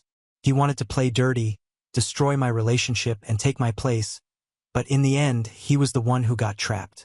After that call, I never heard from her again. The last thing I found out was that she was trying to get her family to help her raise the baby, but no one wanted to take responsibility for her mess. And honestly, that didn't surprise me one bit. I moved on with my life, made new friends, started a new relationship, and left all that drama in the past. Fernando and I became close friends, hanging out, grabbing drinks, and laughing about how, in the end, everything worked out perfectly for us. And in the end, there was only one lesson. If you play with fire, you get burned. Now on to the next story. Story 5. I'm Daniel, 29 years old. And this story starts with a dinner reservation I made for the people I thought would be proud of me. Not strangers, not coworkers, my family. I had just landed a job offer that frankly still doesn't feel real. $200,000 a year, full benefits, a relocation package, the whole deal. After years of working temp gigs, picking up freelance coding work wherever I could, sleeping on a mattress in a shoebox apartment with peeling paint and a window that didn't close all the way, I had finally made it. I wasn't looking to be celebrated like royalty or anything. I just thought maybe this would be the moment my parents looked at me and said, "We're proud." That my sister Rachel would let go of whatever petty resentment she'd been holding since we were kids. That for once I'd sit at a family dinner and not feel like an outsider trying to prove I belonged. So, I booked a private dining room at a beautiful little Italian restaurant downtown. White linen tablecloths, candlelight, and a 3-course menu. I even called ahead to make sure my mom's dietary restrictions were accommodated. I paid for everything up front. I didn't want a single reason for anyone to say they were doing me a favor by showing up. Everyone arrived on time. That alone felt like a small miracle. My mom wore a blazer like she was expecting a business meeting. And my dad looked mildly confused by all the fanfare. Rachel showed up in designer heels and a dress that probably cost more than my first car, dragging along her boyfriend Nate, a guy with a half-dense smile and the emotional range of a microwave. We ordered. We laughed. It was fine at first, stiff but civil. Then, somewhere between the risotto and the tiramisu, I stood up to thank them for coming. I had a little speech prepared. Nothing corny, just something like, "Thanks for believing in me when things were rough." I never got to say it. My mom clinked her wine glass. She clinked it 3 times. Ding, ding, ding, like she was the host of the night. Then she smiled, tilted her glass toward Rachel and said, "We all know your sister deserved it more, but life isn't fair." There was this awful pause, just long enough for me to think, wait, did I hear that right? My Aunt Joan, who wasn't even supposed to be there but tagged along because she happened to be in town, burst out laughing. One of those forced, high-pitched laughs people use when they're trying to look supportive but don't really know what they're laughing at. My dad just looked down at his plate like the meatballs had suddenly become fascinating. And Rachel, she smirked. That slow, smug kind of smirk that says, "Finally." Finally someone said it out loud. I stood there silent, still holding my glass. You know that moment where time stretches, where you're mentally flipping through 1,000 possible reactions, but your body just freezes? That was me. I wasn't angry. Not yet. I was just stunned. I had rehearsed this moment in my head so many times. But in all those versions, I was the one surprising them, not the other way around. I managed a weak laugh, then sat back down. The server brought out dessert. The conversation shifted, but I wasn't listening anymore. I kept looking at the envelopes in my jacket pocket. See, I hadn't just brought them here to celebrate. I'd planned to give each of them something meaningful. I'd spent the last week calculating the exact amounts.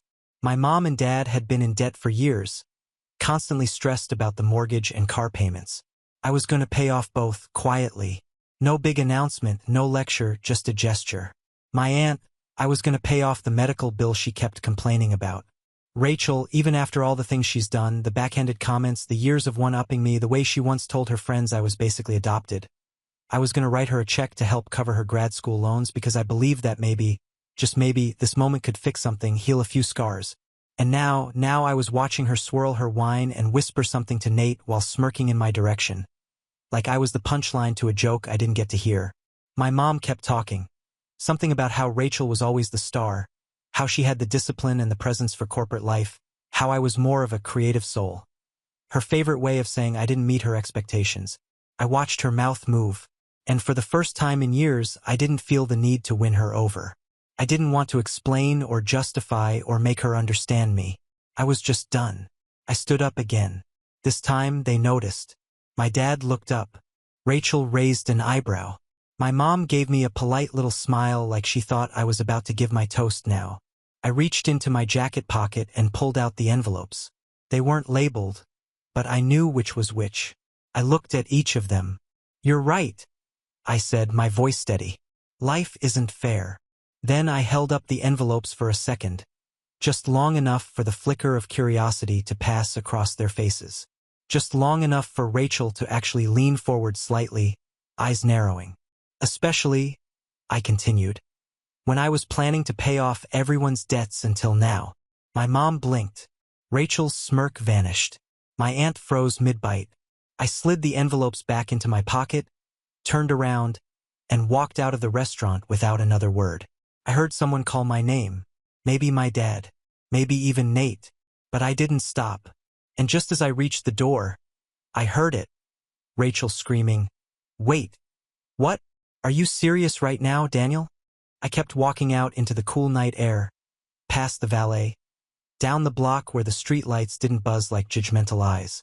My phone started buzzing, vibrating nonstop like it had something urgent to tell me. I turned it off. That was 2 hours ago. I'm sitting at a quiet little bar now. I've had the same glass of bourbon in front of me this whole time, untouched, just watching the ice melt while I process everything that just happened. And part of me wonders, did I go too far? But another part, a louder, calmer part, knows this was the first time I actually stood up for myself. And they have no idea what's coming next. I sat there at the bar a little longer, the condensation from the bourbon glass dripping onto my fingertips. I wasn't angry in the way I expected. I wasn't shaking or plotting or crying into a drink like some movie cliché. I felt hollow, the kind of hollow you feel after finally letting go of something heavy you've carried for too long. It wasn't just tonight. It was everything. Every ignored phone call. Every time they asked Rachel how school was going but forgot I even graduated. Every family photo where I was conveniently cropped out or standing just far enough to the side to make it feel like an accident. And tonight had just been the final stamp on a long overdue truth. I was never going to be enough for them. Not because I wasn't successful or kind or generous, but because they had decided long ago that I didn't fit their narrative. I checked my phone. 15 calls, 8 voicemails, a dozen texts, mostly from Rachel. Rachel texted, "What is wrong with you? This isn't funny. Come back and explain yourself. You were going to give us money and now you're being dramatic. Grow up." My mom had sent one too. Short, cold. "You embarrassed the entire family after everything we did for you." I almost laughed at that one. Everything they did for me. Like what? Mocking me for wanting to study computer science instead of business? Like when they made me sleep on the couch during Rachel's graduation party because we only had room for one guest room and obviously it had to be for her friends. Or was it when they forgot my birthday 3 years in a row and then tried to blame me for not reminding them? The only message that didn't sting was the one from my dad. "Call me when you're ready." I get it. I didn't know what it was. But for the first time in years, I thought maybe there was still someone in that house who had doubts. Someone who had learned to keep his head down to survive the emotional storm that was my mom and sister. But I wasn't ready to talk to him yet. I left the bar and walked through the city. It was late enough that the sidewalks were quiet, the kind of quiet where you can hear your own thoughts. And for once, I wasn't running from them. I was facing them head on. I wasn't crazy. I wasn't cruel. I had gone out of my way to be kind. I had worked for years through rejections, anxiety, self-doubt, building a life I was finally proud of. And the moment I tried to share it with them, They treated it like a mistake that happened to the wrong sibling. I walked until I ended up at my apartment, the one I had just put a deposit down on. A 2-bedroom loft with tall windows and exposed brick. The kind of place I never thought I'd afford. I stood in the entryway for a moment and took a breath. Then I pulled out the envelopes again. Thick paper, quality stuff. I had written personal notes in each one, too, notes they'd never get to read now. I sat at my desk, opened my laptop, and started typing. Not to them. No, that bridge was burned, and the smoke was still fresh in my lungs. No, this was something different. I opened a spreadsheet, labeled it, Debt Forgiveness New Recipients. I deleted the old names. Then I thought for a second and smiled, and I made new ones. See, I work in tech now, specifically for a company that partners with nonprofits to provide emergency assistance through vetted digital grants, the kind that helps pay off medical bills, tuition, rent, and yes, personal debt. I had access to programs and partners that I never told my family about because I knew the second I did, they'd want to exploit them. And now I was going to use that access, but not for them. I remembered a barista at the coffee shop I used to work at. She was 19, working 2 jobs and supporting her little brother because their mom disappeared and their dad was in rehab. I remembered an old neighbor who used to bring me casseroles when I was broke and freelancing, who once cried in the hallway because she couldn't afford her medication. I remembered my old high school math teacher who stayed late to tutor me even though I was awkward and stuttered and barely passed algebra. I found them online, quietly, discreetly. I started small. An anonymous $2,000 payment to my neighbor's pharmacy account. A check labeled Education Support Fund, sent to my old barista friend's apartment covering 4 months of rent. I contacted my teacher. She didn't even remember me at first and offered to set up a classroom tech grant in her name. She cried. I cried too, honestly. None of them knew what I had done exactly. And that was the point. Because here's the thing. If I was going to be generous, I wanted to give to people who saw me, who respected me, who would never raise a glass and say someone else deserved my success more. It's been 4 days now. I haven't heard from Rachel again, though she did post some vague quote on Instagram about fake family and betrayal. My mom tried calling once more. I didn't pick up. My dad sent a longer message asking if we could meet. I'm thinking about it. Maybe. But tonight I'm hosting another dinner. This time with people who don't share my blood, but who showed up when I needed them most. Friends, mentors, colleagues, even my old landlord who let me delay rent more times than I can count. There won't be envelopes this time, just seats at the table. Real seats for people who earn them. And if my phone rings during dinner, I'll let it because for once, they can be the ones waiting for a call back that never comes. The dinner was set for 7 p.m., and by 6:30 people were already arriving.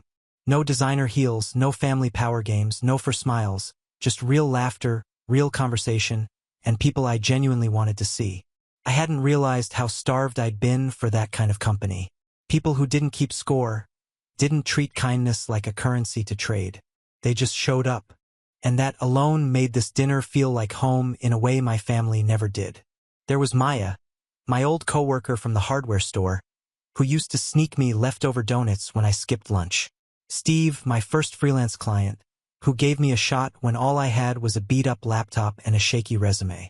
Even Nora, my ex from years ago, came. We'd stayed friends, and she always believed I was going to make it long before I did. And Mr. Patel, my high school chemistry teacher, who once told me I wasn't bad at math. I just needed someone to explain it differently. I had planned to keep things casual, just a chill night with good food and better people. But halfway through dinner, Nora stood up with a wine glass and said, "All right, since your mom already made a toast this week, I think we need a real one." The room chuckled. I froze for a second. Part of me still flinched at the mention of that dinner, but I smiled and nodded for her to continue. "To Daniel," she said, "who never gave up, who kept his head down when people tried to keep him down, and who decided finally to stop shrinking just to make other people comfortable. Cheers." They all clinked their glasses. I blinked hard. I wasn't used to being the center of a moment that didn't come with strings attached. When the applause died down, I stood up. Not for a toast, just to say something real. "I was going to pay off my family's debts," I said. "That's why I invited them to dinner. Not because they earned it, but because I thought maybe Maybe they'd see me differently if I gave enough. The room was silent now. The mood was listening, not judging. But when I realized they never would, that they had already decided who I was before I even walked into the room, I realized something else too. I was trying to buy peace with people who never even tried to understand me. I looked around at the faces in front of me. People who hadn't flinched when I failed, who didn't disappear when I had nothing. I'm done trying to convince people to love me, I said, especially when I'm surrounded by people who already do. Applause again. Louder, not polite clapping. The kind you give when something lands exactly right. And yet, as the night wound down, I checked my phone one more time. A new message. Mom texted, "You're being unfair. Rachel was just joking. We didn't mean anything by it. Don't throw away family over one comment." Then another Rachel texted, "Okay, I'm sorry you got your feelings hurt, but can we just move past this now? You're seriously acting like a child." That one made me sit back and exhale sharply through my nose. I was acting like a child.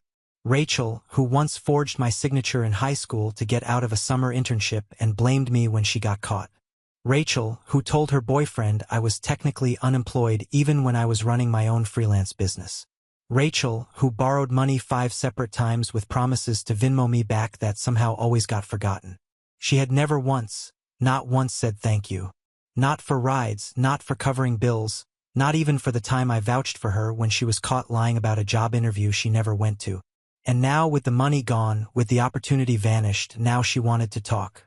I put my phone down. Then, like some cruel cosmic joke, it rang. Dad. I hesitated. For him, I still had a sliver of softness.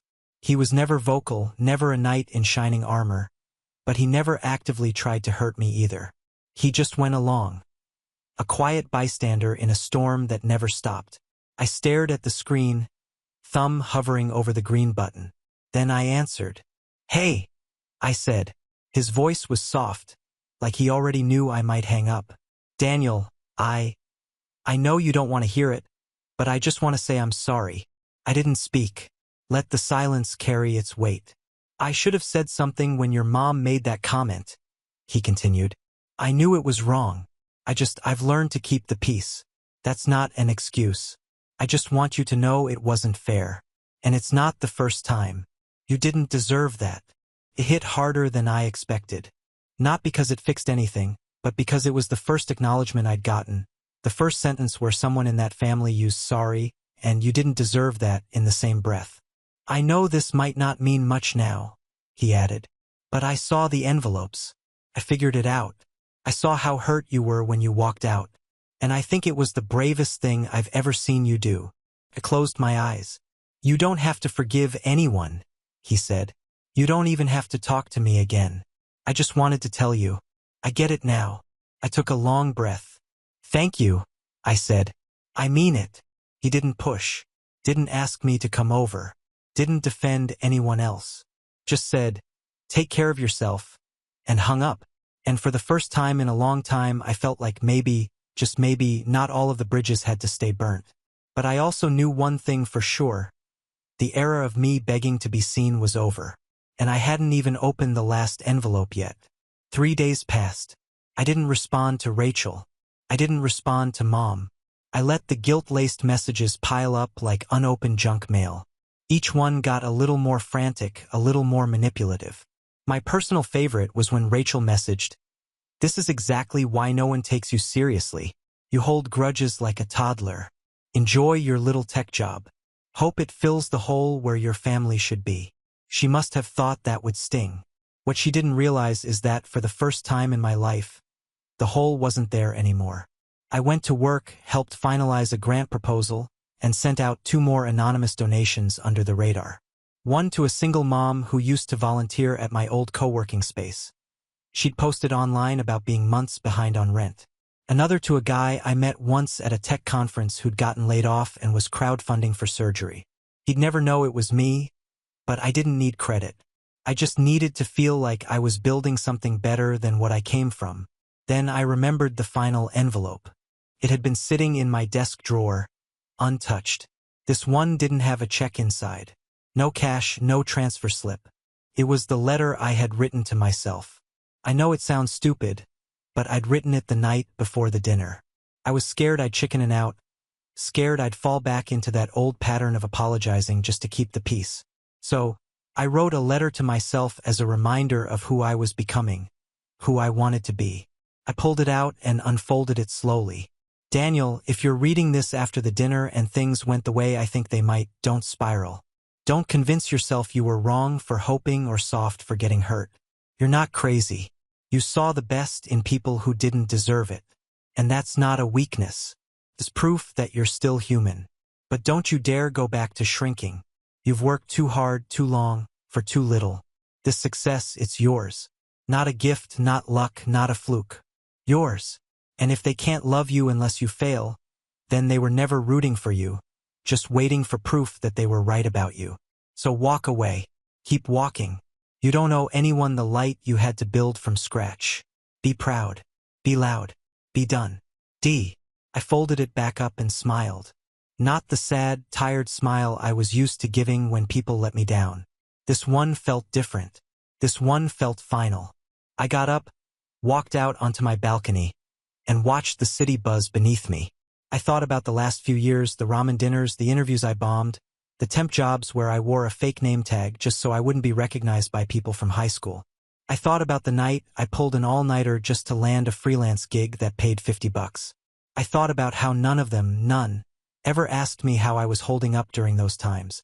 And yet, when I finally found air after nearly drowning for years, they scoffed like I stole someone else's oxygen. That's when I decided, no more second chances. That weekend, I blocked Rachel, deleted my mom's number. I didn't send a dramatic text, didn't write a monologue. I just cut the cord quietly, fully, and it was like an anchor I didn't know I was dragging suddenly vanished. I changed my emergency contact from Mom to Maya. I called my bank and removed my mom from the secondary access she forgot I gave her when I was in college. Yeah, she had access.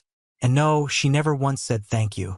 I closed the old joint savings account that still had my name on it. Transferred the small balance into a fund for small business grants, the kind of fund that would never go to people like Rachel, but maybe to someone like me 5 years ago. And then, because I believe in real closure, I mailed one letter to my dad. It read, Dad, thank you for calling and for finally saying something that meant more than you know. I'm not coming home. Not for dinner, not for holidays, not for birthdays or weddings or anything in between. I wish things were different, but I'm not going to bend myself in half to be accepted by people who break me just to keep their own image intact. You saw what they did, and I know you've been silent for a long time. Maybe out of fear or habit or love. But silence is still a choice. I hope someday you choose differently. And if you do, I'll be here. But until then, I'm moving on. Not out of anger, out of peace. You know where to find me. Love, Daniel. I didn't expect a reply. I still don't. But that's the thing about growing. It's not about getting a reaction. It's about deciding you're done performing for people who never clapped in the first place. 2 months passed. The holidays came and went. I spent them with Nora and Steve and Maya and a few others. We ordered Chinese food and played board games in pajamas. No speeches, no clinking glasses, no backhanded comments. Just warmth. One morning in late January, I got a letter handwritten from my dad. It was short. Daniel, I left. I'm renting a small place across town. I'm not expecting anything. Just wanted you to know. You were right. I should have spoken up a long time ago. If you ever want to meet for coffee, I'd love to hear more about the work you're doing. Proud of you, Dad. That was the moment I finally let out a breath I didn't know I'd been holding since I was 15. I met him that weekend. We talked for 3 hours. We didn't talk about Mom or Rachel or the dinner. We talked about hiking, about movies, about what it felt like to grow up in a house where speaking up came with consequences. And for the first time, I felt like I was speaking to a man, not a ghost hiding behind the word father. He didn't ask for money. He didn't ask for forgiveness. He just asked, "What's next?" And I told him, "I'm launching a fund for underrepresented tech students. I'm mentoring 3 kids from my old high school, and I'm writing a book about failure and shame and choosing to cut your own family out when they become the very weight that keeps you from rising. It's not revenge. It's resurrection. And for the first time in my life, I'm not just surviving. I'm thriving. No more dinners to win people over. No more clinking glasses from people who never wanted me to succeed. No more walking into rooms hoping they'll see me. Because I see me now. Now on to the next story. Story 6. Parents didn't invite me to their housewarming. The celebration for a real family. They wrote in group chat, but I didn't write anything. A month later, when they came to ask for money, I cut them off. And then Dad going crazy. Later, I found out they had bought a new house from Amanda's Instagram. Not from them. A carousel of filtered images popped up on my feed one afternoon. Her posing with our parents in front of a sold sign. Everyone grinning like they had just closed on a beachfront mansion. The truth was far from that.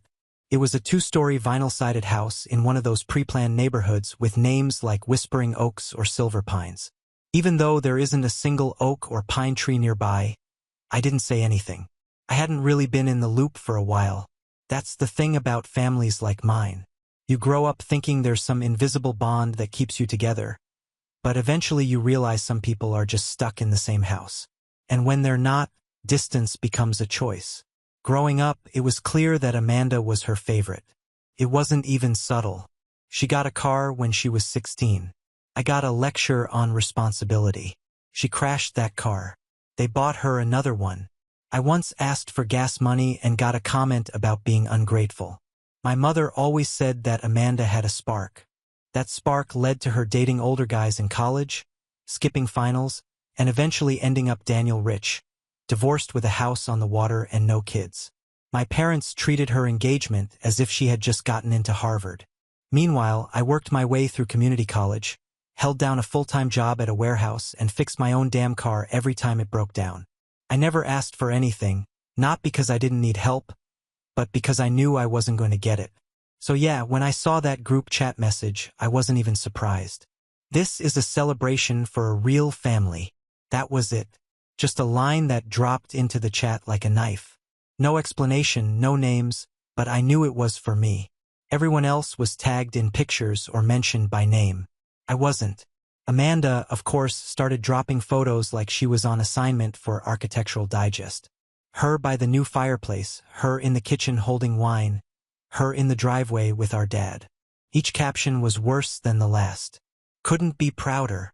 New beginnings. The way it was always meant to be. I didn't say anything. I just watched and laughed. Not out loud.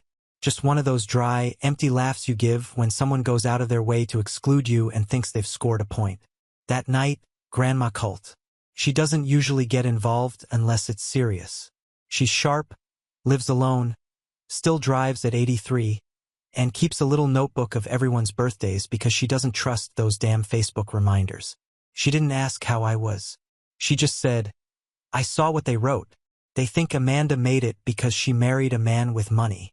But real success is what you build, not what you marry into. I didn't argue. I never do with her. She's the only one in this family who's never made me feel like a backup plan. What none of them knew, not even Amanda, was that I was doing pretty well. I kept it to myself. I had a small business on the side repairing old electronics. And over the past year, I'd started to make more from it than I did from my day job. I was finally saving some real money. Nothing flashy, no photos, just working quietly. So, when they threw their real family party without me, I let them toast and smile and post their rehearsed little moments. What made it funny, really funny, was that exactly a month later, my parents showed up at my apartment, not to apologize, not to bring leftovers or to say they missed me. They were broke and they wanted money. And that's when things got weird, like really weird. It was a Sunday afternoon when they came. I almost didn't answer the door. I had just gotten back from a weekend job fixing up an old jukebox for a guy who ran a retro diner, and I was dead tired. I wasn't expecting anyone. And when I looked through the peephole and saw my dad's face, something inside me stopped. I opened it slowly. There they were, both of them. My mom in full makeup like she was coming from a wedding. And my dad with that stiff smile he used to pull out at parent-teacher conferences when he pretended not to be disappointed in me. They didn't waste any time. No small talk. No. How have you been? My mom just said, we're going through a little situation. and I could already feel the shape of what was to come. It turned out that the house they'd been showing off in pictures wasn't fully paid for. In fact, they'd barely scraped together enough for a down payment, counting on some promised support from Amanda and Daniel that never came. Daniel had apparently sunk some money into a business venture that flopped, and Amanda wasn't legally tied to any of it. Classic. They'd also refinanced their old house before selling it, burned through their savings trying to upgrade everything in the new place. Custom lighting, a ridiculous backsplash, a wine fridge nobody needed, and now they were sitting on a pile of debt and a suddenly ballooning mortgage. And then the icing on the cake, my dad got laid off. Apparently, his company had been restructuring for months and he didn't see it coming. Or maybe he did and didn't care. Either way, he was now unemployed in his mid-50s and panicking. I stood there and said nothing. I just listened. My mom kept saying things like, "We thought Amanda would help out more. And, she married into money, but it's not really hers. And we always thought you were the steady one." That last one almost made me laugh. Steady? Like a chair in the corner that no one ever sits in. Suddenly, I was useful. Steady. Then came the question. My father finally said it. They needed help. Money. Not a lot, they said. Just enough to cover the mortgage for a few months, maybe pay off the credit card bills that were piling up. My mom said they had a plan to get back on their feet. They just needed a little breathing room. I didn't even hesitate. I told them no. I told them I didn't want to be a part of whatever fantasy they were living, that I wasn't their safety net, and that I didn't appreciate being told I wasn't part of the real family one month and then being asked for money the next. And that's when my dad completely lost it. Not just angry, red in the face, screaming, accusing me of turning my back on my own blood, saying things like, "After all we've done for you," which honestly made me wonder if we remembered the same childhood. My mom tried to calm him down, but he just kept going. Said I was ungrateful, said I was selfish, said I'd regret it. Then he said something I'll never forget. "If your grandmother hadn't poisoned you against us, maybe you'd know what loyalty is." That's when I told them to leave. Not angrily, just plain and clear. As I closed the door, I realized something I hadn't fully admitted before. I felt nothing. Not guilt, not anger, just a strange kind of peace. Of course, that peace didn't last long because the next day, Amanda texted me and she had a plan. The message came in at 6:14 in the morning. Amanda never texted me that early. "Hey, can we talk?" No emojis, no dramatic punctuation. That was the first red flag. She always used at least 2 exclamation points and a heart when she wanted something. I left it unread. I figured it was about the blow-up with our parents. Maybe she was trying to do damage control now that the golden child image was cracking a bit. Or maybe she just wanted to play the mediator, pretend to be the sane one in all the chaos. I gave her a few hours. She texted again. Then she called. It was the voicemail she left that made me curious. I didn't expect what I heard. No fake warmth. No. "I hope you're doing well." Just straight to the point. She said she had an idea that could help everyone. This was the second red flag. When Amanda had ideas, someone always got screwed. Usually not her. Usually me. I called her back mostly to hear the pitch. I wanted to know how far she was willing to go now that things were unraveling. She answered on the first ring. She didn't pretend to ask how I was. She went right in. Told me she wanted me to give our parents the money they were asking for, but she wanted it to look like it came from her. Not just the money, but the loan. She said it would protect her image with Daniel's family. Apparently, she painted a picture of herself as the devoted, generous daughter with successful parents and a clean family history. She couldn't afford for this to turn into something messy. She said if I sent them the money, she'd claim it came from her and in return she'd take care of me quietly, whatever that meant, monthly repayments or a favor down the line. She even floated the idea of introducing me to someone in Daniel's business circle, as if I would jump at the chance to network with another plastic shark in a rented suit. I asked her if she was listening to herself. She said, "I'm just trying to keep the family from falling apart." That was when I lost it. I told her that it had already fallen apart, that she and our parents had seen to that the family they were trying to keep intact never included me. I reminded her of the party, of the message, of how she laughed and sent selfies while I watched from the sidelines. And now, a few weeks later, she expected me to pretend she was the hero. She didn't even get defensive. That was the worst part. She didn't deny any of it. She just said as calmly as anything, "You always changed your mind." Eventually, that phone call stayed with me. Not because I was tempted to help, but because something clicked. Amanda didn't just think I'd help. She thought I needed to, that I had some hidden desire for her approval, some leftover wound from childhood that I still wanted to bandage. And maybe I did, but not anymore. The truth was, I'd been building something solid for a while. Quietly, I had started restoring vintage tech turntables, tube radios, even old pinball machines. Started small, just for fun, and then it grew. I got a reputation. Orders started coming in from out of state. Last month, a collector offered to buy out my inventory and invest in a real shop. I hadn't told anyone yet. I didn't want to hear Amanda's condescending, "That's so cute," or my mother's blank stare when I tried to explain how a refurbished amp from the 1970s could sell for $2,000. They never cared what I did. Not until they needed something. I thought that was the end of it until my grandmother called, her voice sharper than usual. She said they came to her house uninvited, sitting in her living room like nothing had happened, talking about me like I was some unstable recluse who had been poisoned against them. My father even suggested that she talk some sense into me, that maybe she could help them if I wouldn't. Then he casually implied that maybe she owed them. After all, they were burdened with the less successful child. And hadn't she always favored me? She kicked them out, told them not to come back. But before she hung up, she said something that stayed with me. "They're not just desperate, Eric. They're bitter. And bitter people do stupid things."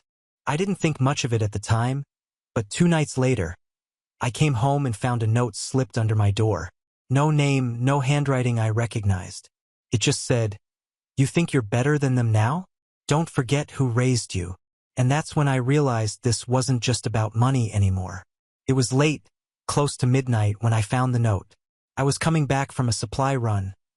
A guy 2 towns over was selling a broken 1983 Sony turntable for cheap, and I wasn't about to pass it up. It was pouring, and I was soaked by the time I got to my door. I almost missed it. Just a single piece of paper folded once slipped under the door like a passive-aggressive flyer. No envelope, no handwriting, just a printed message in bold black type. "Think you're better than them now? Don't forget who raised you." It wasn't the message that upset me. It was the fact that someone had come to my door. My building isn't exactly the kind of place you can walk into unnoticed. You need a code or a key fob, so someone had either waited for someone else to let them in or follow the tenant. I stood there holding the paper for a long minute. It wasn't signed, but it didn't have to be. Only 3 people in the world would write something like that. Amanda, my mom, or my dad. And honestly, it could have been all 3 in a group effort. The funny thing, the language was almost polite. No threats, no swearing, just a cold reminder of a twisted belief that because they brought me into the world, I somehow owed them a debt that could never be repaid. I didn't call them. I didn't even respond. I went inside, put the note in the drawer with some other crap I'd kept over the years. Amanda's wedding invitation that I had accidentally left out. A birthday card from my parents that addressed me as Champ, because apparently writing my real name was too much trouble. But after that, I started locking the door. 3 days passed. Silence. Then out of nowhere, a barrage of missed phone calls from my mom. 5 in a row. She never called me before unless it was Christmas or someone died.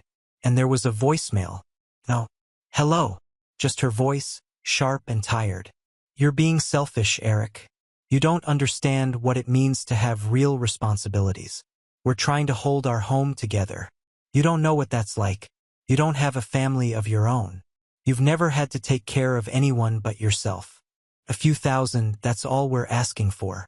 That's not even a big deal for someone who's so successful, right?" She said, "So successful." Like it was a joke. Like it was something I made up. 30 seconds later, another voicemail, this time from Dad. "If it wasn't for us, you'd still be flipping burgers. You think your little fixer-upper means anything? You think you built it all on your own? We taught you to work. We gave you everything. And now you want to act like we don't mean anything to you. I didn't even finish listening the first time. I stopped halfway through and threw my phone on the counter. Then, just out of curiosity, I played it from the beginning twice. Not because I had any doubts, because I wanted to hear how far they'd go to rewrite history. Everything I had I'd earned. The late nights, the learning curve, the months living in that shoebox apartment where the walls sweated in the summer and froze in the winter. The side gigs, the weekends I skipped parties to fix someone's ancient speaker system just to make rent. But none of that mattered to them. They couldn't see past their own narrative. In their story, they were the saints and I was the ingrate. Amanda was the golden child who married a man with a yacht, and I was the backup who was supposed to quietly support the whole operation when the ship started to sink. That night, I got a text from Amanda. Just 5 words. "Did you get the message?" So it was her. No denial, no explanation, just confirmation. I answered with one word. Yes. A minute later. "You're really blowing this out of proportion. They're your parents. They need help. You're acting like you're some kind of victim here. It's just money, Eric. Grow up." I didn't answer, but something changed after that. I stopped expecting them to leave. I stopped hoping they'd leave me alone if I just kept quiet. The next morning, I found my father standing by my car. Not moving, not talking, just waiting. He was there when I came out of my building. Just standing by my car like he had every right to be there. Like nothing had happened. Like he hadn't sent me voicemails calling me ungrateful. Hadn't tried to guilt his own mother into cleaning up the mess he and my mom made. He didn't say anything right away. Just nodded like this was a casual encounter, like we were going to talk about football or the weather. "I thought maybe we could talk face to face," he said. I didn't move, didn't blink. He went on like he had a script. Told me things were worse than he had let on. The mortgage wasn't just overdue. It was about to go into default. The bank was already calling. The credit cards were maxed out, and not just theirs. Amanda had given them access to one of hers months ago, and now she'd cut them off completely. Daniel, surprisingly, wasn't interested in bailing them out. Dad said, "We made some mistakes, okay? But we tried to build something better." I just looked at him. "For who?" I asked. That stopped him for a second. But then, like clockwork, he tried the guilt card again. He said I was being dramatic. That every family goes through hard times. That I had no idea what it was like to carry a family. To keep it all afloat.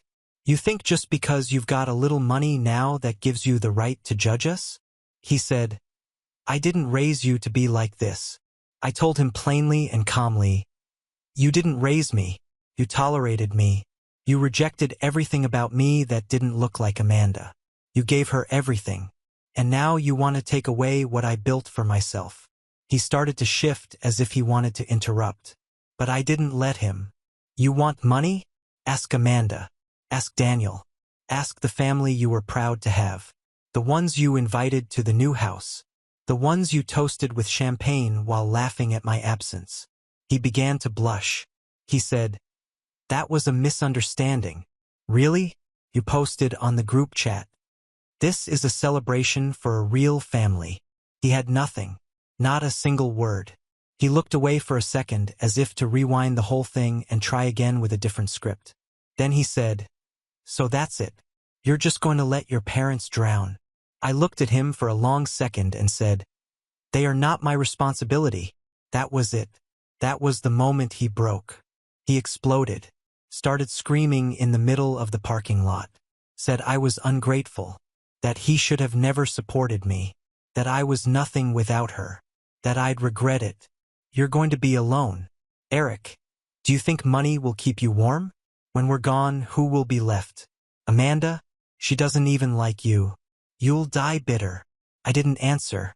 I just got in my car and drove away. I didn't feel triumphant. I didn't feel free. I felt finished. But I also knew them. My parents didn't lose quietly. When they were cut off, they didn't retreat. They schemed. And I was right. Because 5 days later, my business account was flagged. Someone was trying to report me for fraud. A bogus tip. Totally anonymous. And the worst part, they used my grandmother's name. It started with a frozen account. I was in the middle of packing up a refurbished Morris amplifier for a collector in Michigan when the alert hit my phone. Account under review. Immediate action required. First, I thought it was a scam, one of those phishing texts. But when I logged into my business account, it was frozen. Funds frozen. All transactions halted. There was a flagged report claiming that I was selling counterfeit goods, that I was deceiving customers, that I was pocketing payments and shipping defective equipment, the kind of accusation that could destroy a small business if it stuck. My hands went cold. Not out of fear, just out of sheer madness. I contacted the bank's fraud department, got on the phone with a manager, explained everything. I sent over invoices, customer testimonials, serial number logs, photos, receipts, everything but blood samples. The woman on the phone was calm, understanding. She said she'd look into it within 48 hours. Before ending the call, she said something I wasn't expecting. Just so you know, the person who filed the complaint identified herself as Florence Whitman. I didn't say anything for a second. Florence Whitman, I repeated. Yes, she said. She claimed to be a customer and also your grandmother. I thanked her and hung up. I sat there in silence, not angry, just disappointed in a way that felt old, like a familiar bruise that someone had pressed again. My grandmother couldn't even use a microwave without asking for help. She had a flip phone. She thought Wi-Fi was some kind of vitamin. There was no universe in which she would file an online fraud report under her name. But there were exactly 3 people who could have done it under her name. And 2 of them had called me a disgrace less than a week ago. The 3rd tried to trick me into giving her credit for money she didn't have. I didn't even call Amanda. I didn't text my parents. I went straight to Grandma's house. She was outside kneeling in her yard pulling weeds as if nothing had happened. I went up to her and told her what the bank had said. Her hands didn't even stop moving. I thought they'd try something like this, she said. Your dad came by 2 days ago. He left angry when I wouldn't talk some sense into you. I sat with her for a while. She called the bank herself, left a voicemail saying the fraud claim was false, and confirmed that she'd never filed a complaint of any kind. She didn't ask permission. She just did it. They're trying to hurt you now, she said matter-of-factly, because they can't control you. That night, I sat down at my desk and typed one last message into the group chat. My parents to Amanda, that dusty thread where they used to drop family photos, dinner invitations. I wasn't supposed to see the party pictures with captions like, "Finally, all of us together." I didn't scream. I didn't beg. I wrote, "I know that one of you used Grandma's name to try to hurt my business. I don't care which one of you it was. I'm done. Don't contact me again. Don't ask for anything. Don't pretend we're family. You made it clear what I was to you. I believed you. Now believe me." And I left it at that. No one responded. I blocked all 3. Changed my number a week later. Deleted the group chat. I even changed the lock on my garage after someone, probably my dad, drove by and just sat in the car for a few minutes. Didn't get out. Just looked at the building before I drove off. Amanda tried to reconnect with me on LinkedIn 2 weeks later. I didn't accept. She messaged me there saying she didn't know what I was so angry about, that family goes through tough times and that I needed to be the bigger person. I blocked her there too. They're still living in that house from what Grandma hears from the neighbors. My dad tried to get a part-time job, but no one wants to hire a man with that kind of ego. My mother started selling essential oils online. Amanda and Daniel moved to Nevada, probably because people there didn't know who they were. Meanwhile, I moved to a bigger space. Got a real workshop with a garage, room for storage, room to breathe. Orders keep coming in. A guy from Oregon just paid me $5,000 for a mint condition reel that I restored from the ground up. Grandma visits on Sundays. We make grilled cheese sandwiches and listen to old jazz records. She doesn't mention my parents. Neither do I. We're both comfortable with the silence. I used to think I wanted closure, that if they apologized, if they admitted they were wrong, I'd finally be okay. Turns out I didn't need any of that. I just needed distance. And now I sleep like I deserve it. We have reached the end. If you enjoyed this video, please be sure to like and subscribe to the channel for more videos like this, and give us your thoughts about the stories in the comments section. Thank you and see you in the next video.